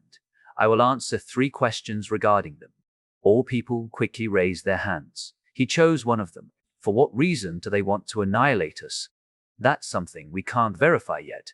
Due to them living under the ocean, we can't get any information since every expedition will result in failure. I believe all of us already know of the threat of the magical beasts inside the ocean. I believe your reasoning can't justify the reason for keeping it a secret. The citizens need to be aware of this. Another reporter raised her voice in the name of justice. It's enough to justify our action. First, we don't want our citizens to be sleeping in their beds with a constant fear of the unknown. They may come to our base and destroy us immediately. Only after we get more information can we tell you about them, and this is the perfect occasion. He took a deep breath and smiled. As I said earlier, it will be troublesome to have humanity join them at a time like this. Can you say the same words after seeing France's former Prime Minister, Olivier? The reporter was tongue-tied and looked down. Then another one got chosen and uttered his question. May we know what happened to former Prime Minister Oliver? I will answer it together with the next topic. Okay, moving on. Chapter 512, New Ranking System. To the next topic, I'm going to present you with former Prime Minister Oliver's fate. He then pointed at the screen next to him, showing a picture of Oliver being arrested by Rena. After the incident last night, we have arrested him. He will be judged under martial law in the Union headquarters. Everything will be broadcast, so we will make sure this court session is fair and square. That's why I hope that every single one of you can refrain from any demonstrations and let the judges do their job. Our only promise is that the entire process will take less than 2 weeks. He is being pressed with charges for war crimes and inhumane research. As a result, he may face the death penalty. However, the final decision will be made by the judges. I will now allow 3 questions. After listening to his explanation, all of them raised their hands again. He simply chose 3 different people that hadn't been chosen. The citizens will surely feel uneasy if the judges give. Before she finished, he waved his hand with a serious expression. That's not going to happen. With the number of crimes he has committed, his best scenario will be a lifelong jail time without any pardon and visit from other people. May we know what you think about the entire situation from former Prime Minister Oliver's involvement to last night's battle? After last night's incident, we have discussed the matter with the US base's president. All I can tell you is that we have agreed to join hands to fight them, focusing our military on suppressing this imminent threat. We also plan to work together with United Asia. In other words, we would like to unite to eliminate this threat. I am sure that all of you have seen the scale of last night's battle. Even right now, that place has turned into a crater. Even with Kai Carter and the others joining hands, it was still not enough. So, only if we unite can we bring peace for humanity. What will happen to the research subjects? I'm sure they don't have any more place to live with their current appearances. What will the government do about this? He took a deep breath first and continued. In the previous discussion, we have worked together with the US base to make the cure for them. According to the US base, Ria Ross has been experiencing some sort of success, so we are happy to know that there is a chance for them to recover. We will update their progress once in a while because we take our credibility seriously. We should be able to see the effect within 3 months. That's our only assurance we can give to you.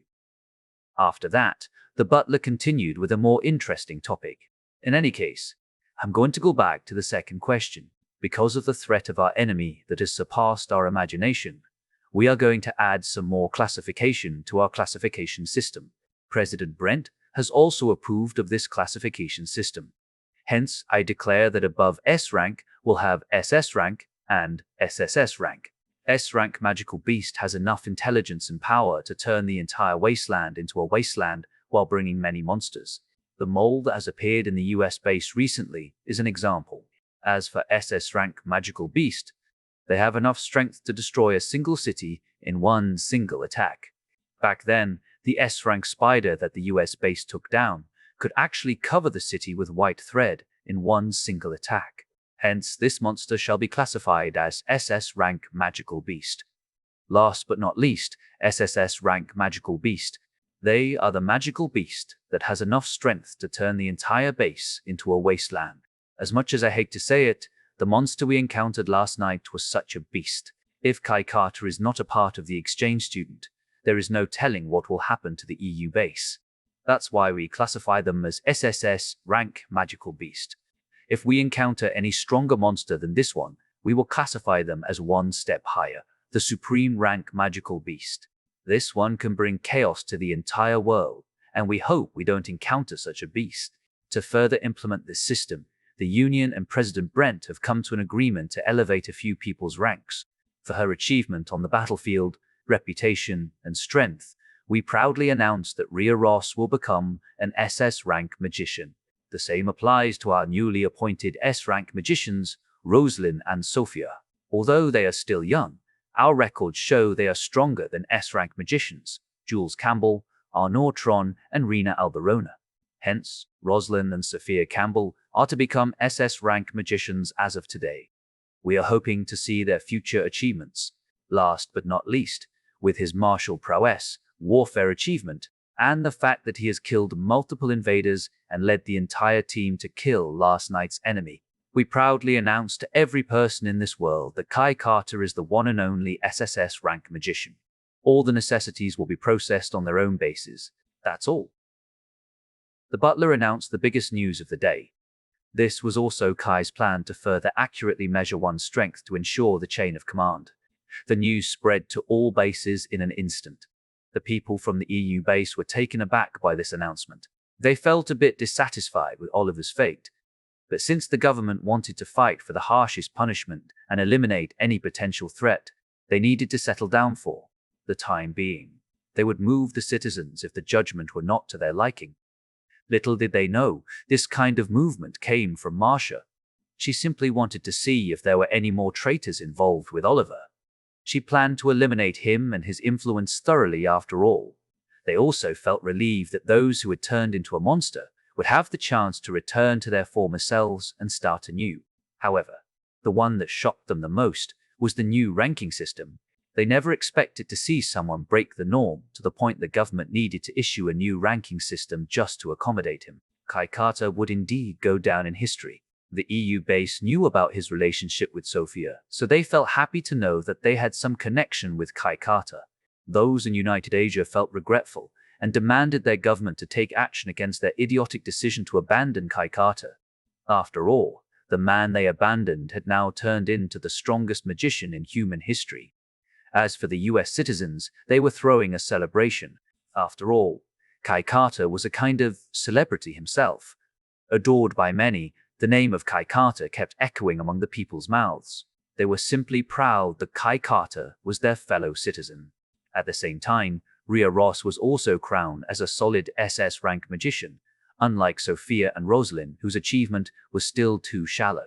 Even President Brent gave his opinion and told everyone about their decision while clarifying the news. Chapter 513. Reunion. Kai was watching the entire news with Marcia in the hospital as they tried to see if they missed something important or not. This was a plan they brought up without a long preparation after all. "So, what do you think about this?" Marcia asked with a serious expression. "I think that's fine. First of all, I should congratulate you, Mr. First SSS rank magician." Marcia made a smug smile, as if she was the one who crowned Kai for such a title.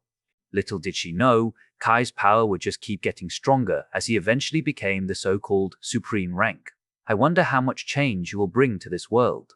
Marcia shook her head in defeat. "Ahaha, I am going to retire soon." Kai shrugged. "Why? You should know the real reason why people can unite, right?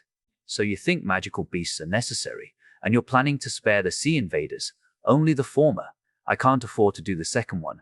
Kai shook his head. "In that case..." When she was about to address another problem, she stopped when Kai stared at the door. Furrowing her eyebrows, Marcia turned around and saw the door opening. Suddenly, a female's voice echoed inside the room. "What's this? You have gone for 5 months, and the next thing we know, you have 3 more wives? Who are they again?" Kai jokingly asked. "Isn't it Rosalind, Felice, and this girl? You already forgot about them?"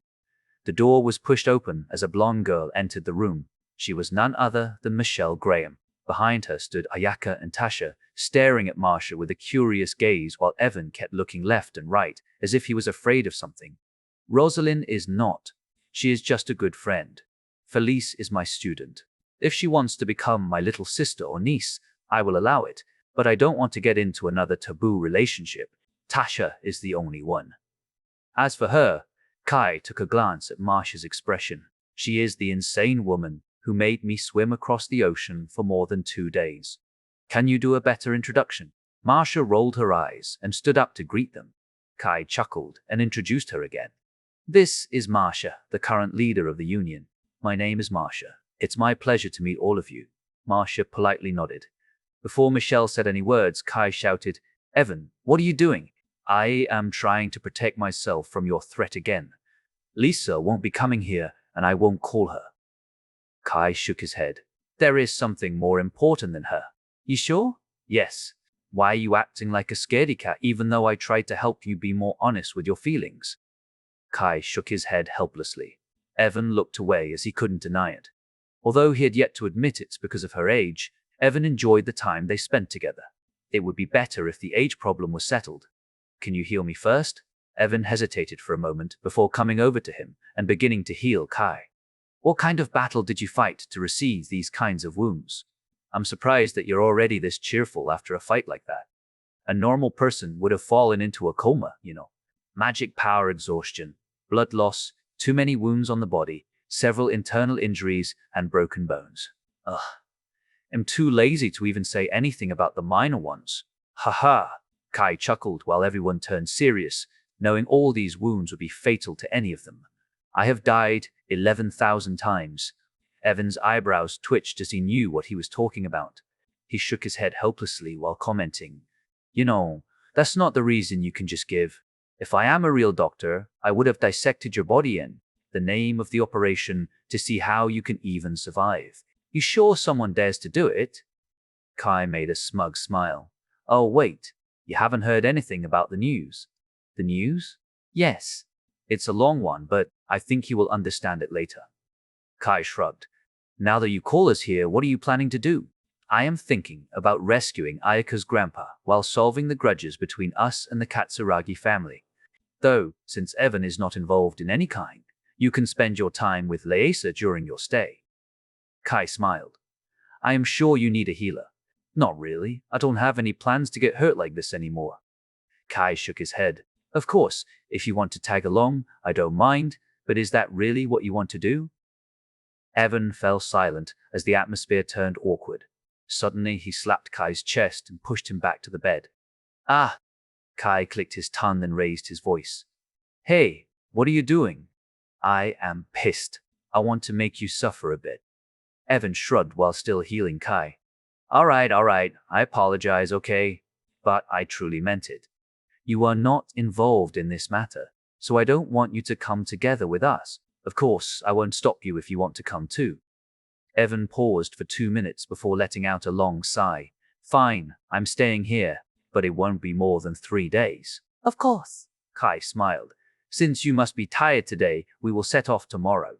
I also want to bring Felice with me. You're spoiling the little girl too much. Michelle facepalmed. What? Are you jealous? Nope. I am wondering whether you will become a degenerate or not. We already have one in our group after all. Michelle rolled her eyes at Evan. Oi, don't look at me with those eyes. Evan shook his head helplessly. Anyway, the healing process will take 1 hour. I've prepared your accommodation. You can rest first if you want, Marcia added. Nah, it's fine. We will wait until everything is done. It seems we've got another problem. Kai suddenly took another look at the outside as another person came in. It was Sophia. Her face was pale, but there was this determination reflected in her eyes, as if telling them she wanted to say this no matter what. Please, take me with you. I may not be directly involved in this matter, but I am still Kai Carter's girlfriend. Let me do my part as well. Sophia dropped to her knees as she had used up all her strength. You shouldn't move your body with that kind of wound. Evan clicked his tongue. Seeing her state, Michelle was the first to give the answer. I don't mind. Her situation is similar to mine. Well, for now, come here. Don't push yourself right now. Kai patted the side of his bed so she could receive Evan's treatment too. Anyway, it's decided. I won't bother you for 3 days. After that, there are a few things you need to do, especially regarding your new ranking, Mr. SSS, Rank Magician. Marcia smirked, leaving that one piece of information to incite the curiosity of the others, since they hadn't yet heard the news. What is this SSS Rank Magician? Michelle asked while looking at Marcia, who left the room. Kai scratched the back of his head and let out a long sigh. It's going to be a long story. We don't need sleep, we need an answer. Chapter 514. Meeting Felice the next day. Kai and the others headed straight to Rena's mansion to pick up Felice for this mission. However, Kai didn't tell Felice anything about this, so when they arrived in front of the gate, only Rena came out to greet them. Well, this is certainly imposing. Rena smiled and looked at Kai and his teammates. There was a different feeling Kai exerted when he was together with his teammates. You are certainly different from what I expect. Should I say, it's truly amazing to see someone change when they're together with their original team. It's called responsibility. Kai shook his head helplessly as he watched Rena opening the gate for them. However, the moment it was fully opened, another suddenly appeared and leaped to them. Evan. It was none other than Liesa. Gay! Evan's eyebrows twitched as he saw someone falling onto him. In the end, he opened his arms and caught her to avoid her from falling to the ground. Evan ended up princess carrying her while sighing. You shouldn't do something like this. It's dangerous. Ehehehe. Lisa only made a big smile, letting out a chuckle to express her feelings. Look, he can't just be honest, Michelle chuckled, teasing Evan again. Evan fell silent and looked away. So, what are you planning to do? I don't think you are here to deliver this guy, right? Rena asked while glancing over Evan. Yes, I want to pick Felice up for a little mission. Of course, Evan will stay here during this time out of his own will. Kai cheekily smiled, as if he wanted to tease Evan. What? Is that true? Liesa's expression brightened as she looked at Evan with puppy eyes, hoping everything was not just false hope. Only for 3 days. Evan sighed and answered honestly. Yay! I love you. Lisa circled her hands around his neck, refusing to let go. Stop it. Don't touch me until a few years later. Don't wanna. While those two started to flirt, Kai then asked Rena, Where is Felice? She is inside. She will surely feel delighted to be going with you. Rena pointed at the mansion behind her. Let me lead you to her. And Lisa, I know you are happy, but respect his wish too, okay? The group left Evan and Lisa together as they made their way to the mansion. Upon entering the mansion, they couldn't see anyone to the point they thought this was just a ghost mansion. Because of the entire mess, I need to give my subordinates some vacation. So, I am the one who maintains this mansion for another 3 days. Luckily, Evan is here so he can keep Lisa company. How about Felice? Did she trouble you in any way? I would punish her later if she did. Nah, it's fine. She's been a great help to me, though she considered it as a part of her training. Rena led them to the kitchen as they found Felice, wearing a white shirt and blue skirt. She turned around when she realized they got a visitor, revealing the white apron in front of her. Unlike her usual style, she tied her hair into a ponytail. It just gave a bit more energy to her poker face. However, that also soon changed when she spotted Kai among the visitors and realized he came together with his team. Big brother. A smile appeared on Felice's face. Due to her lack of emotion on a usual day, the smile somehow elevated the mood of the entire room. Felice, I think you are doing well these days. Kai nodded with a smile because of what happened around her. The rest also noticed there were towels floating in the air while wiping the wet plates. Next to her was a pen writing on white paper without anyone holding them. Felice, you should take a break. Let me handle the rest. Rena smiled and approached her while looking at the dishes.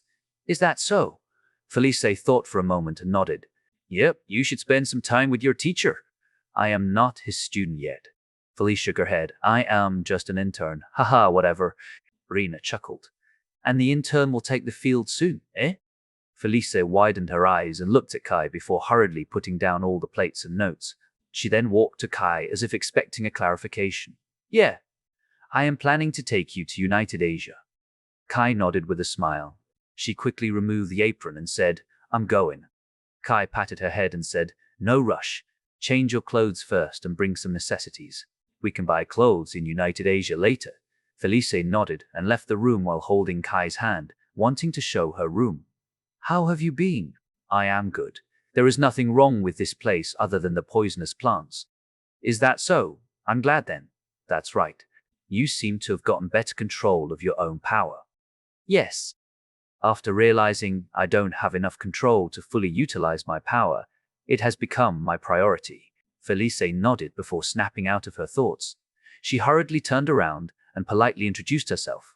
I apologize for my rude behavior. Let me introduce myself. My name is Felice Quint. It's an honor to meet all of you.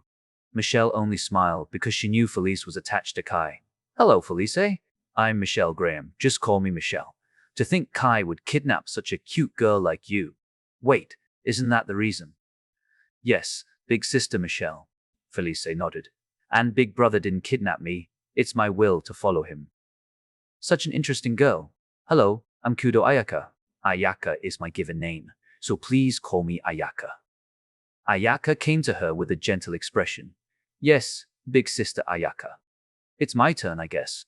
I'm not a part of the team anymore after graduating, but I'm still around. Just call me Tasha. I am Kai's stepsister. I understand, big sister Tasha. Felice paused for a moment before looking at Tasha with a curious expression. Do you want to ask me something? No, it's a bit rude for me to ask that. It's fine. Just ask me anything. Are you sure? Yes. Tasha nodded with a smile to assure her that it was all right. Felice was hesitating but still opened her mouth. Then, if you excuse me, I wonder if you have done it already. I mean, the one where you said, Hey stepbrother, I am stuck, help me. The corridor fell silent before Michelle burst out laughing until she dropped to the ground. Ha ha ha ha, this girl is the best. Michelle laughed uncontrollably as her tears came out of the corner of her eyes. Stepbrother, I'm stuck. It had been lost for a few hundred years, but this is the right thing to say. Pfft, this is good. I suppose I should say, this is classic. Tasha's eyebrows twitched as she snapped her finger. A pink magic circle appeared beneath their feet. Goodbye. Michelle quickly leaped to Kai and entered his shadow, stopping Tasha from teleporting her away. After the magic circle disappeared, Michelle came out and stuck out her tongue. You fail. This girl just destroyed you. I like this girl already. Kai patted Felice's head. All right. You already know, Sophia, so I think you should change your clothes first. Felice nodded with a poker face and walked faster, leaving all of them behind. Chapter 514. Meeting Felice. The next day, Kai and the others headed straight to Rena's mansion to pick up Felice for this mission. However, Kai didn't tell Felice anything about this, so when they arrived in front of the gate, only Rena came out to greet them. Well, this is certainly imposing. Rena smiled and looked at Kai and his teammates. There was a different energy Kai exerted when he was with his team. He was certainly different from what I expected. Should I say, it's truly amazing to see someone change when they're together with their original teammates. It's called responsibility. Kai shook his head helplessly as he watched Rena opening the gate for them. However, the moment it was fully opened, another suddenly appeared and leaped to them. Evan. It was none other than Liesa. Geh! Evan's eyebrows twitched as he saw someone falling onto him. In the end, he opened his arms and caught her to avoid her from falling to the ground. Evan ended up princess carrying her while sighing. You shouldn't do something like this. It's dangerous. Ehehehehe. Lisa only made a big smile, letting out a chuckle to express her feelings. Look, he can't just be honest, Michelle chuckled, teasing Evan again. Evan fell silent and looked away. So, what are you planning to do? I don't think you are here to deliver this guy, right? Rena asked while glancing over Evan. Yes, I want to pick Felice up for a little mission. Of course, Evan will stay here during this time out of his own will. Kai cheekily smiled, as if he wanted to tease Evan. What? Is that true? Lisa's expression brightened as she looked at Evan with puppy eyes, hoping everything was not just false hope. Only for 3 days. Evan sighed and answered honestly. Yay, I love you. Lisa circled her hands around his neck, refusing to let go. Stop it. Don't touch me until a few years later. Don't wanna. While those two started to flirt, Kai then asked Rena, Where is Felice? She is inside. She will surely feel delighted to be going with you. Rena pointed at the mansion behind her. Let me lead you to her. And Lisa, I know you are happy, but respect his wish too, okay? The group left Evan and Lisa together as they made their way to the mansion.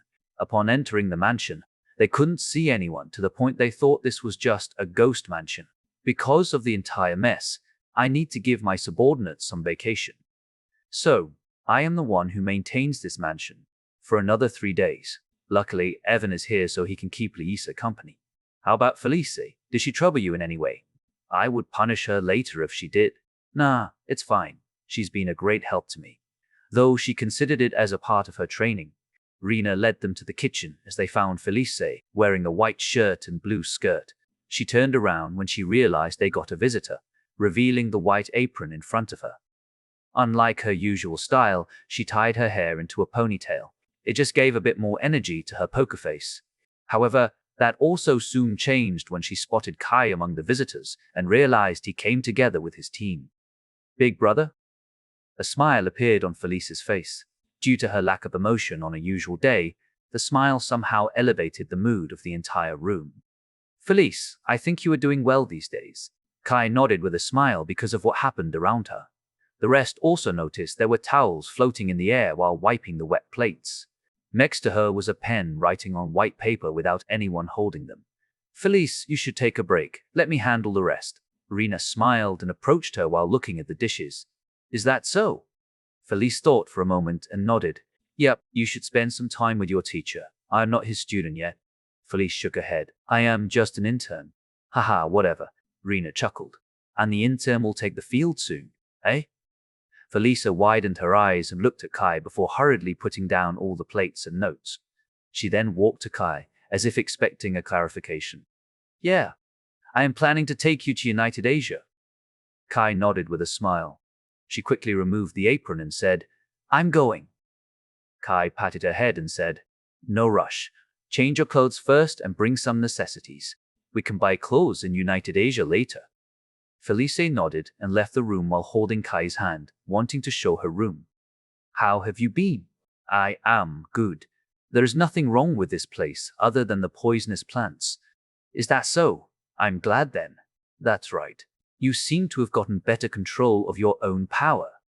Yes. After realizing I don't have enough control to fully utilize my power, it has become my priority. Felice nodded before snapping out of her thoughts. She hurriedly turned around and politely introduced herself. I apologize for my rude behavior. Let me introduce myself. My name is Felice Quint. It's an honor to meet all of you. Michelle only smiled because she knew Felice was attached to Kai. Hello, Felice. I'm Michelle Graham. Just call me Michelle. To think Kai would kidnap such a cute girl like you. Wait, isn't that the reason? Yes, big sister Michelle. Felice nodded. And big brother didn't kidnap me. It's my will to follow him. Such an interesting girl. Hello, I'm Kudo Ayaka. Ayaka is my given name, so please call me Ayaka. Ayaka came to her with a gentle expression. Yes, big sister Ayaka. It's my turn, I guess. I am not a part of the team anymore after graduating, but I'm still around. Just call me Tasha. I am Kai's stepsister. I understand, big sister Tasha. Felice paused for a moment before looking at Tasha with a curious expression. Do you want to ask me something? No, it's a bit rude for me to ask that. It's fine, just ask me anything. Are you sure? Yes. Tasha nodded with a smile to assure her that it was all right. Felice was hesitating but still opened her mouth. Then, if you excuse me, I wonder if you have done it already. I mean, the one where you said, "Hey stepbrother, I am stuck, help me." The corridor fell silent before Michelle burst out laughing until she dropped to the ground. Ha ha ha ha ha, this girl is the best. Michelle laughed uncontrollably, tears forming at the corners of her eyes. Stepbrother, I'm stuck. It has been lost for a few hundred years, but this is the right thing to say. This is good. I suppose I should say this is classic. Tasha's eyebrows twitched as she snapped her finger. A pink magic circle appeared beneath their feet. Goodbye. Michelle quickly leaped to Kai and entered his shadow, stopping Tasha from teleporting her away. After the magic circle disappeared, Michelle came out and stuck out her tongue. You fail. This girl just destroyed you. I like this girl already. Kai patted Felice's head. All right, all right. You already know, Sophia, so I think you should change your clothes first. Felice nodded with a poker face and walked faster, leaving all of them behind. Chapter 5:15. Jump after Felice. Finished changing her clothes, the group then headed straight to a military base. Marcia had prepared a special military plane for Kai and the others. She even took care of the information lockdown, making sure no one would know Kai had recovered. Because of their plan, the seat wasn't as comfortable as the normal airplane, since this was a special plane for paratroopers. The seats were two long benches in each corner, with a giant door where they all could jump off the plane. Kai stared at the scene in front of her in silence. Say, why did you choose Kai? Ayaka asked while Michelle gave Felice some food. These two had been spoiling Felice this whole time because of Felice's silence and poker face, making them think Felice was a sad, abandoned child. Master could understand me better than anyone else, Felice answered honestly. Unlike other people's encouragement, Kai only stated facts with some proof that came from himself. That was what Felice needed at that moment. It wasn't some false hope, but hope in the harsh truth. I heard you were going to come to the US base after a year. 10 months. Right. Are you sure you want to come here? Yes. By the way, I'm going to shorten the time limit, Kai said with a serious expression. 1 year is too long. Eh? What's this guy? He is a devil. Are you sure you want this guy to be your teacher? Michelle asked with a concerned face. Yes, I will do it, big brother. Felice answered Kai instead, showing her answer to Michelle at the same time. Kai, I think you are too harsh. Michelle made a weird smile. She is too old to start to be my student. At least, I'm not planning the same thing as what my teacher did. Kai shrugged and looked away. Your teacher? Felice raised her eyebrows. She was curious about what she did as she found Michelle and Ayaka looking away. Sophia tilted her head in confusion while Tasha explained. You see, Ria Ross once killed him almost 11,000 times. Felice fell silent and looked down. She couldn't help but remember when she almost died and realized how painful it was. And 11,000 times, she couldn't imagine Kai's pain. The pain reduction was 0, and Kai was only 7 years old at that time.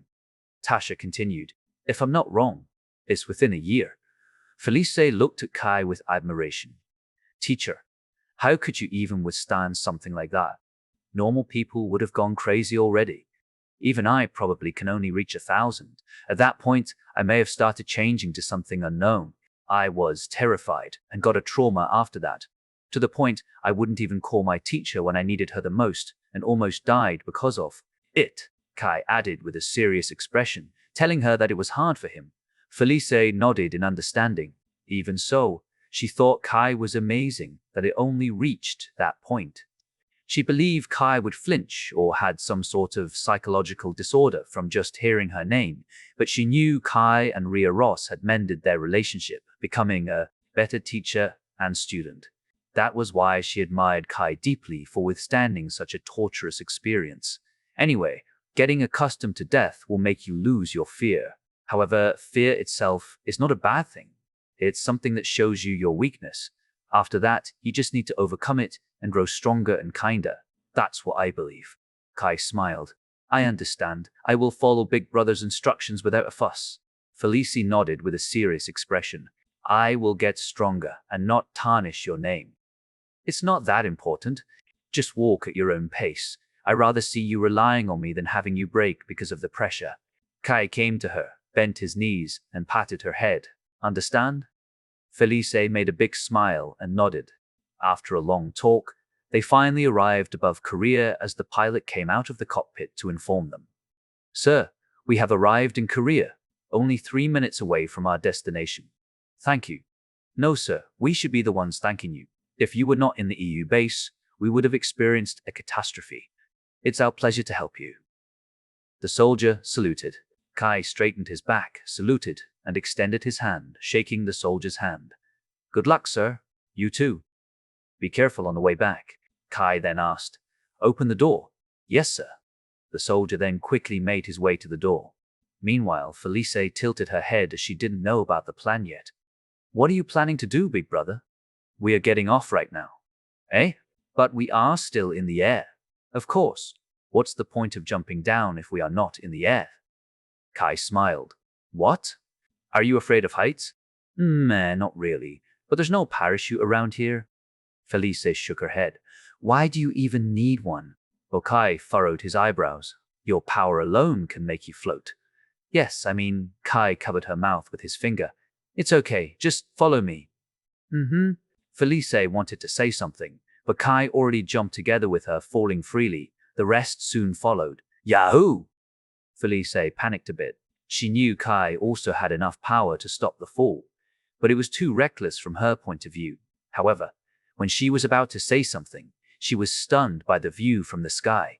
There were many ruined buildings filled with trees and overgrown woodbines, the river in the south, the fresh-looking scenery that seemed to blend with nature itself. It's ironic, isn't it? Kai whispered to her ears. The world is this beautiful, but it's ruined. However, it's even more when I thought to myself how I don't want the world to be restored to its former appearance. Felice remembered the world before the apocalypse. That world was quite chaotic. Ice on the north and south poles had been melting, and the sea level increased. Pollution was everywhere, making the world hot and the weather extreme. Forest fires happened every year, making the world even worse. The world was on the brink of destruction for humans to live, she thought. That was why she understood Kai's words. The current human had solved the pollution problem with magic power. The Earth also had been healing itself as the two poles had been saved from its predicament. At the same time, this beauty of nature before her was truly mesmerizing. She closed her eyes and savored the feeling behind Kai's words. Do you want to show me this sight, big brother? That's a part of it, but I'm sure you will arrive at a different answer than mine. I just want to show you everything first, before you make a decision. After all, it will be one of the most important decisions in your life. Big brother. Felice smiled and nodded. Thank you for taking care of me this whole time. It's only 2 months. We will be together every now and then in the future. Felice made a cheeky smile, finally acting like her age. Kai patted her head with a smile before giving the signal to Tasha. They were all soon swallowed by a pink magic circle and teleported to the ground safely. Chapter 516. Going, we have arrived on land. Kai chuckled and glanced at Tasha. Thank you. This should be your job. Tasha walked to him and kissed him on the lips without hesitation, not minding the fact that Felice was between them. Felice was surprised, but soon noticed that Kai was glowing. Before she could react, Tasha already released Kai and took a step back. You are even giving the magic power? I don't need it, you know. Kai scratched the back of his head. I am just returning it to you. Tasha shook her head. Besides, it's not like I'm planning to do something big here, I will just support. Before she finished her words, Tasha quickly released her bow and summoned her lightning arrows, staring at the woods behind Kai. There are 30 of them. Kai smiled and informed her. How about you say it upon landing? Tasha clicked her tongue before glancing to the side, finding Sophia walking next to her. Let me help. Sophia smiled as she wanted to show her current power to everyone. I'm curious as well. Tasha nodded with a serious expression. We need to end it in an instant. Okay. Sophia nodded and summoned a big blue magic circle behind her before waving her hands simultaneously. Frozen world. The ice suddenly spread in a fan-shaped area, covering everything in a layer of ice. All the dirt, trees, and even the magical beasts were trapped inside the blue ice. The temperature also dropped as Felice sucked a cold breath, staring at this power that was truly far beyond her means. How? Tasha smiled and released her arrows. I guess it makes my job easier. The lightning arrow flew straight at the monster before Tasha smiled. Channeling, the lightning arrow sparked and somehow reached the other monsters around it, creating another wave of lightning. Kai could see a translucent sphere that seemed to be the source of the entire channeling of the lightning. Your new magic. We are going to fight not 10 monsters in the future, but tens of thousands, if not hundreds of thousands. I need something like this to help. Tasha smiled. Thanks. Kai nodded and took out his device. I wonder where we are. We are going to teleport? Yeah, I want to settle things under cover of darkness. So we have another place to go. Kai then asked. I'm sure you have the thing I asked you to buy, right? Michelle nodded as Kai wanted them to buy a long coat to cover them, as they were a bit too popular to do something like this. Here you go. Hokkaido is freezing, so it's normal to wear a warm coat. Besides, I've gotten you a mask so people will think you're sick. Just don't forget to wear glasses and put on the hood. Michelle nodded and raised the big bag she'd been carrying when she jumped. That's good, thanks. Kai smiled and opened the bag, giving the code one by one, including Felice. So, how is that working, big brother? Felice asked with a curious face. Kai tilted his head in confusion before coming to a realization. Ah, you mean my magic? Her magic is sealing magic. She sealed her own magic inside my body. I will return it to her later. 2. Then, what's about your magic power? You said she gave it back to you too. Ah, actually, even if I have 2 magic elements, my magic power is too low for me to keep up with. Those 2.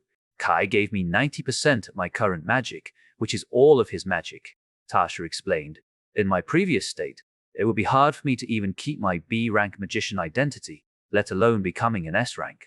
But Big Brother's magic power is... Felice glanced at Kai, who had more magic power to do everything. She soon realized Kai's magic power had been increasing. Even she never heard anything about someone's magic power increasing, since it was a kind of talent given from birth. That was also the reason why Tasha's incident was too absurd for United Asia. The latter ended up giving her the S-rank magician title, while thinking Kai's magic power finally had its proper owner to use it. And Tasha's former family wanted to snatch Tasha's back from Kai while imprisoning Kai, so he didn't die to prevent any of his magic power from disappearing from Tasha's body. However, they didn't know that Tasha had formed a strong bond with Kai and his parents. She and Kai grew too close, because Kai taught her many things despite being younger. Thus, the reason why Kai and Tasha eliminated Tasha's former family. However, the way of Tasha now. She didn't care about anything other than the Carter family, including their abnormality. You tell me. Tasha shrugged. He has been abnormal this whole time. Ahahaha. Felice remembered Kai once said about the truth of magic to her when they first met, so that might be the reason why Kai's magic power increased. Anyway, talk later. We have found our coordinate, so I'm going to teleport us. Kai waved his hand and asked, Sophia, do you think it's okay for you not to act? I'm sure someone wants to solve their own problem. Ayaka shook her head. As long as my grandfather is alive, I won't truly destroy them, let alone kill that old man. After all, both my grandfather and that old man have been trapped inside the Katsuragi family's scheme. If it's destroying the Katsuragi family, I don't mind getting everyone's help. Kai closed his eyes after feeling satisfied hearing her response and seeing her calm expression. You've grown up, Hihi. No one is going to stay like a child forever. I'm thankful that you put up with me back then. Ayaka made a big smile, showing her white teeth. All right, I'm going to brief you about my plan. Kai paused for a moment. First, we are going to the Ikeda family to meet Ayaka's grandfather. Since we have around 7 hours, we will stay with the Ikeda family first, giving Ayaka enough time to talk with him. After that, we will eliminate all the core members of the Katsuragi family tonight while destroying all their facilities the next day. After settling everything, we will leave immediately. Understand? Roger. Michelle nodded with a serious expression. I got you. Tasha smiled. It's a shame that we can't really fight Ikeda Kenzo since I want to settle things with him, but I guess this is fine too. Ahaha. I apologize if it kills your motivation. However, when you think of another way Ikeda Kenzo literally saved my grandfather from the entire conflict by faking his death and hiding him inside his own mansion. In fact, Ikeda Kenzo has been in a dangerous situation. I will respect your wish. Sophia nodded while closing her eyes, preparing to teleport. Since everyone has agreed, it's time. Kai snapped his fingers as the group was swallowed by the teleportation magic circle. The entire scene changed as Kai somehow teleported them to a beach with their back facing the water. It was the same beach where Kai left this place by using their teleportation for the first time. Tasha obviously remembered this beach, the place where our escape began. Ayaka nodded with a serious expression. We still have our journey to the north, but before that, we need to stop at someone's place first. Kai smiled and snapped his finger. All right, let's go to the Ikeda family. The entire group disappeared from the beach once again. Chapter 517. Meeting Ikeda Kenzo. Inside Ikeda family's mansion, Ikeda Kenzo just finished his matter and walked through the corridor, heading back to his room. It was a peaceful afternoon for him, albeit the atmosphere changed the moment he was about to reach his room. He suddenly stumbled and felt immeasurable pressure pressing him down. Ugh. Ikeda Kenzo almost fell to the ground. He leaned against the wall on his right to support his body, preventing himself from dropping to his knees. Who is releasing this kind of killing intent? Has no one else noticed it? If that's the case, there aren't many people who could be the suspect, and it's not like they would come here uninvited without a purpose. The only person who would come here, I think there is another storm brewing in United Asia. I'm sure you also heard me, right, Kai Carter? His answer came in the form of a barrier that was erected from his room to right behind him. It was such powerful control over magic, so he knew he wasn't wrong. After that, he heard a male's voice echoing inside his ears. I hope you don't mind about this sudden visit. Because of the barrier, no sound traveled past it, so no one would come to them, and Kai had made sure that no one was near the barrier. Knowing the real identity of the trespasser, Kenzo let out a long sigh, resigning to his fate. He walked to his room with a troubled expression and opened the doors, finding a young man sitting in the middle of the room. Should I say it's been a while? Kai smiled and looked Kenzo in the eyes. Ha! I wish I didn't need to say it. Kenzo shook his head and walked inside the room before sitting right in front of him. I suppose your reason for coming here is? Yes, I am taking back Ayaka's grandfather. It's time for us to make a move. On one hand, I would like to thank you for protecting my grandfather-in-law from his death. On the other hand, I want to beat you up because of your pursuit back then. I am ready if you want to take my life, but please leave my family out of this. I know your personality, and I know you have been aware of my reason. Kenzo nodded with a calm expression, even though he could die at any moment. Kai closed his eyes for a moment, recalling the scene where they arrived here. The next second, they appeared between two walls. When they raised their visions, they saw two big traditional mansions. I teleported us, but I feel this is a bit too lucky even for me. Kai scratched the back of his head and said, So, where are we? I am not so sure, but I heard someone mentioning the Ikeda family 2 mansions to our right. Kai smiled and pointed his finger to the right, and I believe that's the only place that has a basement where I can find a person sitting inside. Then, it must be the Ikeda family. Not many families would have a basement, let alone with only one person inside. This must mean someone is keeping any other people from entering the basement other than that person. Ayaka nodded hurriedly. Even though she was calm, she was still excited about the fact that she could reunite with her beloved grandfather to lock down the information. She even hid this fact from her parents, even though it hurt her. She simply didn't want the information to reach the Katsuragi family, making them aware of her grandfather and putting him in further danger. I understand. Kai smiled and felt happy for her. But don't move without my instruction, okay? We're going to infiltrate someone's place after all. Yes. It's been a year, so a few minutes don't matter. Even if my grandfather is in front of me, I won't move if you tell me not to move. I know you are not someone who does meaningless things. Thank you, and sorry. Kai nodded and located every single person in the area before teleporting them to Ikeda family's mansion. They just entered a small room where Kai could pinpoint the location with his ears before teleporting them again straight to the room where the person sat. They arrived inside another room. The walls were a simple white surface with no paintings or decorations, but he could see a television in the right corner. The room itself was 10 meters wide and 5 meters long, containing a bathroom, a living room, and a bedroom. Everything the man needed was there. At that time he heard a bang and turned around, finding an old man dropping to his knees. You. The old man was none other than Kudo Taru, Ayaka's grandfather. Because of what he said earlier, Kai started the conversation. Grandfather-in-law, I will let Ayaka and the others talk to you first. I need to do another thing in this place. See you later. Without waiting for a reply, Kai already left the room with the teleportation magic. Ayaka also understood his words, so she quickly leaped to her grandfather and hugged him tightly, expressing her feelings at the moment. Remembering the scene, Kai smiled and looked at Kenzo. You didn't mistreat my grandfather-in-law, so I should say you're kind of my benefactor. That's why I won't do anything to you and your family. Also, as thanks, I'm going to inform my teacher about your current condition. She should be able to do something. 70. Kenzo closed his eyes as his expression turned serious. What do you want from me? Sparing my life and my family from what we have.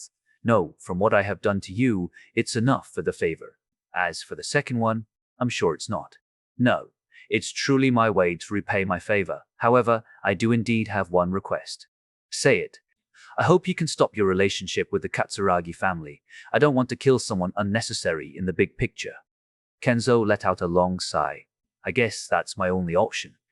I can understand your request, but I also have my own problems. My family members are still with the Katsuragi family. If you begin your operation, they will be caught up in it. I am not playing with you. I only want the Katsuragi family's core members and their important facilities. This should be enough to make such a big family decline. It's kind of like killing them after all.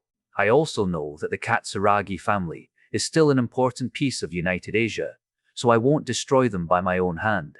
The moment they begin to decline, all families they have suppressed this whole time will start chipping down their strength for themselves. The Katsuragi family will not exist in the near future because of this, so my goal has been achieved. Kai smiled as he gave the information. I can see that indeed. Without anyone knowing of your involvement, the Southern family will suspect you, but because I'm still alive, they will doubt that conclusion. After all, you would surely have killed me. Even if I am an S-rank magician, the other families won't think much of it, and will likely believe the Southern family is the cause. It's not like anyone would dare to question me, anyway. Kenzo chuckled. That's how you will destroy the Katsuragi family without anyone knowing. Should I call you a devil? Kai only smiled without giving him an answer, but it was already enough hint for his answer. Chapter 5:18, Switching Sides. Still, I can't really do anything currently. Kenzo shook his head in disappointment. What do you mean? There are still some of my people mingling with their force, so if I'm going to betray them, they will be the first ones to be eliminated. Kai furrowed his eyebrows and nodded. I see. In that case, I will give you an alternative. Do you know their locations? I can check. I will attack them tomorrow night, so I want you to check their location and guide them to a certain area. I will teleport them far away or send them to this house with teleportation magic. Teleportation magic? But Tasha Carter is in. Kenzo suddenly realized why Evan Young had announced that he would go to the EU base 3 days later to heal him. He pinched the bridge of his nose and said, I can do that. It's a one-way ticket for me, so I need to be sure whether you can actually do it or not. Without having so much information, I have 80% assurance. If you give me accurate information, I can guarantee it to you, said Kai with a serious expression. Seeing the confidence in his eyes made Kenzo start doubting him. After all, the Katsuragi family had so many people in their ranks. It wouldn't be wise to challenge them without any information. However, that doubt soon made sense when he remembered that a single slash from Kai could destroy so many houses in that area. He then asked, "How many?" "You mean my team?" Kai paused for a moment. "I have 5 at the moment, but all of them are strong. We should be able to eliminate 300 people at once. However, since my goal is the elimination of the core members of the Katsuragi family, I imagine we will only target a few people. It's easier to do with teleportation magic. I believe it won't take too long, and I can minimize everything before leaving this place. This is something you can accept, right?" Kai asked. "Yes. That way, the people should be able to escape from their grasp. After that, I can help you by spreading the information, allowing the change to be made step by step." Kenzo sighed. "There are 2 problems though, the government and the South family, huh?" Kai looked down, knowing this kind of effect from Marcia. She had told him how to handle this entire situation and turned it into his advantage. So Kai explained, "I can solve it for you. If the government is involved, I'm sure they're trying to get anything they can from the Katsuragi family to strengthen themselves. If you can stop them, the entire system will remain intact. As for the South family, I can create a channel for you to negotiate, but everything else will depend on you." Kai nodded. "Well, I can understand their stance, so I will try to negotiate with them. If it's not possible, I will simply wreak havoc until they submit." "Do you think you can? Do you think they can stop me?" Kai sneered. "Anyway, don't think too much. I will handle this for you." "I understand. I shall be helping you to stop the Katsuragi family." "It's so easy for you to change sides, eh? You are going to ask your teacher to treat me, so how can I reject it? It's way better than the treatment from the Katsuragi family. I am too tired mentally and physically. I just want to give way for the new generations to take care of this base." Kenzo shook his head. "At least, the negotiation is easy, so I won't complain." Kai then asked, "You should start asking their locations and give me some information." "Sure thing." To show Kai that he had switched sides, Kenzo called his secretary to gather the information of their own people before presenting a map to him. "Most of the core members are in Hokkaido, so you may need to go there. I don't have a map, but I can draw you a rough sketch." Kenzo thought for a moment. "As for the front line, I think it's best to destroy a single base there to create confusion, not only for the Katsuragi family, but for the other families under them. With the commotion between the main command and the front line, they will stop their advances for quite a while. At that time, they will realize they can't go on anymore, as the Katsuragi family will begin its civil war, trying to get the head position. If you can force the South family to move to stop the war, then everything will end." Hearing his explanation, Kai nodded in agreement. "I can do it for the most part, but negotiation is not my forte, so I won't give you any promise. Anyway, give me the list of their core members. I will write it down for you later, and there may be one more person you need to eliminate." "Who?" "Katsuragi Takaki." Kai remembered a certain student. It was the person who fancied Ayaka and tried to kill him in the process of the reform. Hence, he should end it properly. "I understand. I will compile all the information for you. And since you have your reunion downstairs, I suppose I can give you the information tomorrow afternoon, right?" "Yes. Either way, whether you betray me or not, my chance won't fall." Kai smiled with confidence, as if he had another trump card if this one failed. This would surely make Ikeda Kenzo think twice before betraying him. "Don't worry. If this situation can be solved quickly, I am prepared to lay down my life." Kenzo shrugged. "Besides, it's a partnership. I am not his loyal dog." "Well, that's your problem." Kenzo nodded with a serious expression before pointing to 2 places on the map. The first one was located in Hokkaido, so it was obvious it was the Katsuragi family headquarters. As for the other one, Kai assumed it was the frontline base. "These 2 are your targets. May I know the time limit of your plan? I will settle everything before dawn. After that, I will talk with the South family and the government about this. So I guess 2 days is the time limit. I will then return to the EU base." "I understand." Kenzo thought for a moment and asked, "One last question. Is there any reinforcement?" "Nope." Kai shook his head and asked while rising from the floor. "Anyway, that's all. Do you have any more questions? None. I will ask you if I find any. All right. Kai nodded and started walking. I will be visiting my grandfather-in-law then. Yes, please take care. I will also send some food and drink for all of you tomorrow. Thanks for taking care of my grandfather-in-law. It's nothing. I simply don't wish to cover my hand with unnecessary blood. Kenzo shook his head. And that's what saves your life today. After saying those words, Kai stepped outside, heading straight to the basement. He saw Kudo Taru sitting together with all the girls, since they had many things to talk about. His expression had mellowed a bit after chatting with Ayaka for a while. Taru raised his head when he sensed his presence and couldn't help but make the gentlest smile he could offer. You have worked hard. Chapter 519. Talk. Looking at Taru's expression, Kai replied with a smile. This is our first meeting in this situation. I shall introduce myself one more time. My name is Kai Carter. I greet grandfather-in-law. Kudo Taru closed his eyes for a moment, savoring the feeling when someone finally called him grandfather-in-law. He bowed his head to Kai. My granddaughter may be a bit too much, but I hope you two can get along forever. Yes. Kai nodded with a serious expression. I promise to make her happy. That's good. I don't have any more regrets now. To be honest, if my grandfather learned this, he would surely flip, Michelle added with a smirk. Nathan might indeed flip his switch when he saw Kai calling Ayaka's grandfather with grandfather-in-law instead of sir. He had settled everything with Sophia too, so he might indeed need to talk about it with Nathan and Michael. Ahaha, I promise you that I will come to them after returning to the US base. I hope they can spare some time. That will be good news for them. Michelle nodded. I will tell them about it. Yeah, since everyone is there, I will also bring my parents together.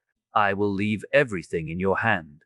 Michelle was satisfied with his arrangement as they were indeed one step closer to marriage. Haha, you have the guts. Taru laughed and patted Kai's shoulders. I may not be a perfect husband who can take care of everyone at the same time, but I will do my best to fulfill everyone's needs and make sure that no one is scrutinized or whatsoever. I have heard a few things from Ayaka. From what you experienced during the chase, your achievements in the military, your strength. It must be very hard on you, boy. It's nothing. Kai shook his head. It's the burden I need to carry. Besides, everyone helped me on my path. Without Ayaka, I won't be able to progress in the early stages. If I didn't have Michelle, I would have died several times. If I don't have Tasha, I may have gone astray when I was a kid. Sophia also has helped me with everything, especially regarding the EU base. Last but not least, there is another girl who has helped me in United Asia. Our memory is short, but we can make memories after this. I would be lying if I told you it's not hard, but because everyone is with me, I have the strength to go through everything. It's a sense of responsibility as well as my determination. Kudo Taru made a smile as he felt happy hearing those words from him. As he said, he might not be a good husband by marrying 5 people, but he would indeed do a good job in protecting the family. I guess I don't need to tell you anything regarding your relationship. I believe you have matured to that point. So I just want to ask you, if you decide to do it, you shall see it through to the end. Taru smiled and started chatting with the rest. They talked about so many things from their first encounter, which embarrassed Ayaka. She freshly remembered how cringy she was, and it was planted on everyone's head. It was even more embarrassing when Felice came into the picture. Felice simply laughed this whole time, understanding Kai a bit more from these people. After that, they began to share a few things about Michelle. It was the first time they heard the full story of how Michelle and Kai could be together. It was such a ridiculous story, but fate indeed worked mysteriously. Even Tasha shared her experience with the other girls. Listening to such an important story, Taru decided to leave the room, giving the kids some space. He acted this way to see how far the kids' relationship had progressed. They indeed had understood each other, but they hadn't shared their past. It might hurt sometimes, but when you shared that past with your other half, they could see how far you had gone in your own path, showing them they could do better in the future. It was a promise that no one needed to say, but still gave them security in their heart. Kai also noticed that Taru was outside the room, enjoying his time alone while wishing the kids the best. He was grateful to see such a grandfather-in-law who was supportive and understanding to him and the girls.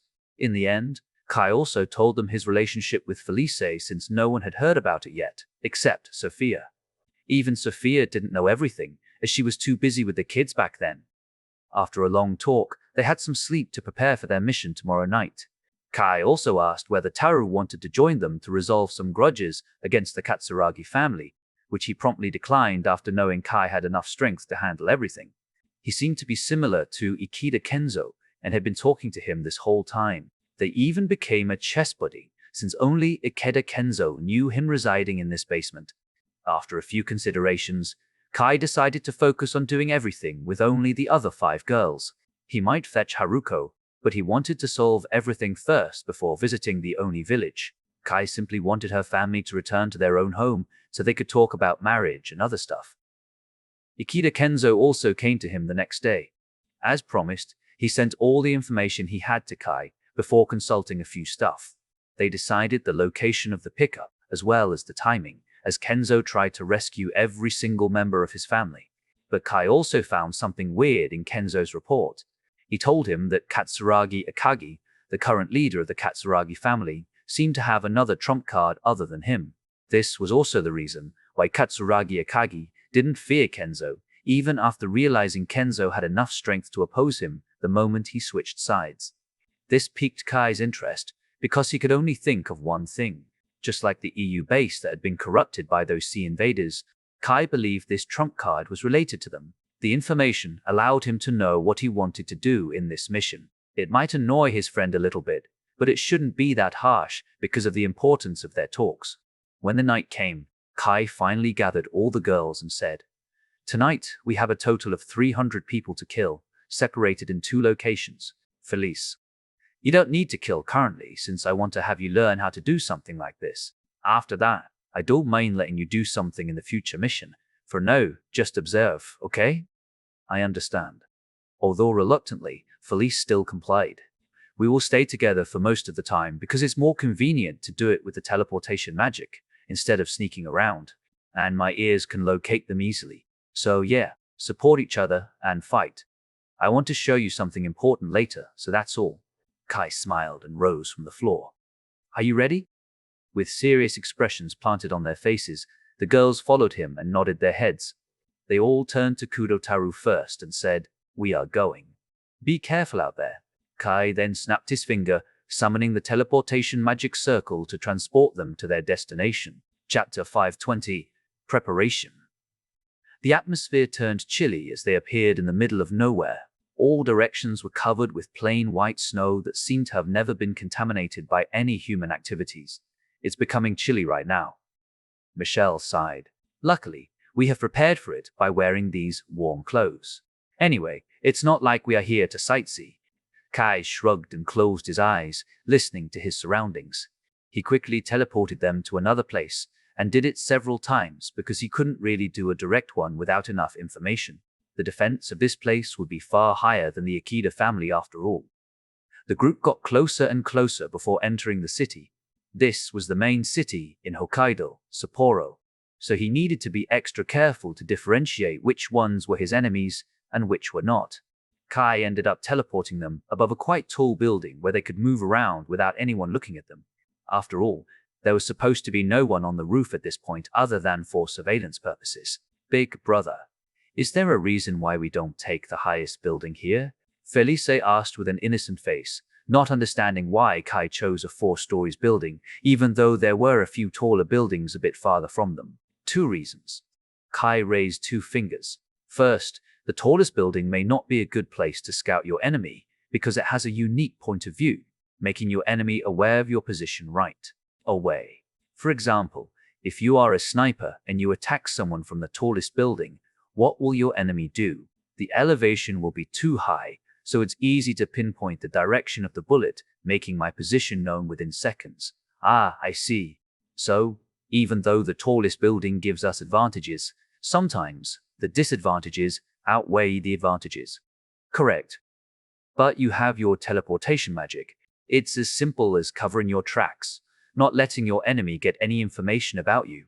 The enemy has space jamming equipment, so we may destroy it first before we can escape. Also, if the enemy knows you have a space magician in your rank, they will tighten their security to the utmost limit, making the situation even more unpredictable. Felice nodded with a serious expression, understanding Kai's explanation. How about the second reason? The second reason is to camouflage this position. He then pointed in two directions, their front and back at the same time. Take a look at our position. Felice turned to the left and saw a smaller building before her. After that, she took another look at the opposite directions, finding two taller buildings in succession, and one of them was also under construction. I feel like I understand what Big Brother wants, but I can't explain what it is. With one smaller building in front of us, it will be the start of their searching area. With this kind of trajectory, they need to suspect this building along with the other two behind us. Because of the ridiculously tall building, they will think we are inside. This will surely make them think twice whether we were inside or not. And there was also a construction site, so it easily became a doubt in their hearts. No one supervises this building after all. Kai smiled and explained carefully. Felice kept absorbing the knowledge. She seemed to have learned a lot, even though it was just one question. All right. I have checked our surroundings. First, our target is 3 kilometers in our northeast, so we will infiltrate their mansion within a few minutes. Second, I want all of you to stay here while maintaining surveillance. I need to help the Aikida family first. We understand. Michelle nodded and pointed at Felice. We will try to answer all her questions too. All right, thanks. Kai nodded with a smile as he checked his clock once again. 9:58 p.m. It was one more minute from the promised time, so he quickly used his teleportation magic to send him to another place according to Kenzo's instruction. He had promised to teleport all the Aikida family members in this territory after all. As soon as he arrived in a field filled with snow, Kai quickly checked his surroundings while looking at the screen, finding he was supposed to be in the right place. It took him a second before finding those people that seemed to be stationed 50 meters away from him. He quickly used his sound blast to them and found a total of 15 people. Who? When one of them was about to alarm the others, she recognized Kai's face and stopped. Kai Carter. I am here to teleport you away. Kai nodded with a serious expression and asked, Is this all? Yes. This is all of us in this area, she answered hurriedly. That's good. Kai then used his teleportation magic to send them back to Aikida family's mansion while checking Kudo Taru's condition, making sure Kenzo didn't betray him. After confirming his situation, Kai teleported again, heading to multiple places to meet them and taking them back to the Aikida family's mansion. It took him 10 minutes to transport all of them.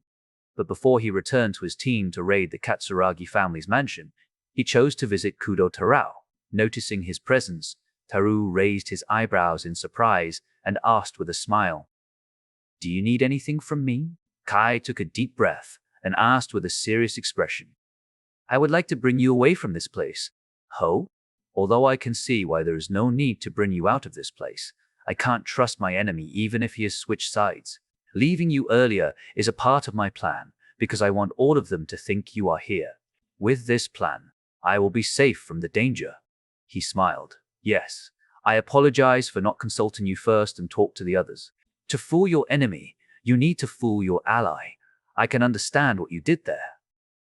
Taru thought for a moment and nodded. I understand.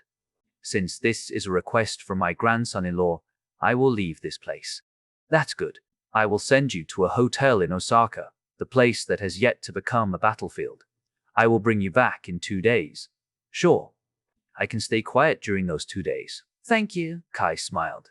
Before that, I want to ask you something. How far are you planning to go this time? It won't be too big. I will stop after the Katsuragi family is weak enough to decline. However, I shall not harm innocent people to the best of my ability. Hearing it makes me feel relieved. I am happy that you are avenging me and your fate back then, but I don't wish to see a mass murderer before me. Don't worry. I may have claimed many people's lives with these hands, but everything is my form of retaliation. If they don't come for me, I won't come for them. Taru nodded. I understand. Let's go then. I'm sure you don't want to leave for too long to make those girls worry, right? Yes.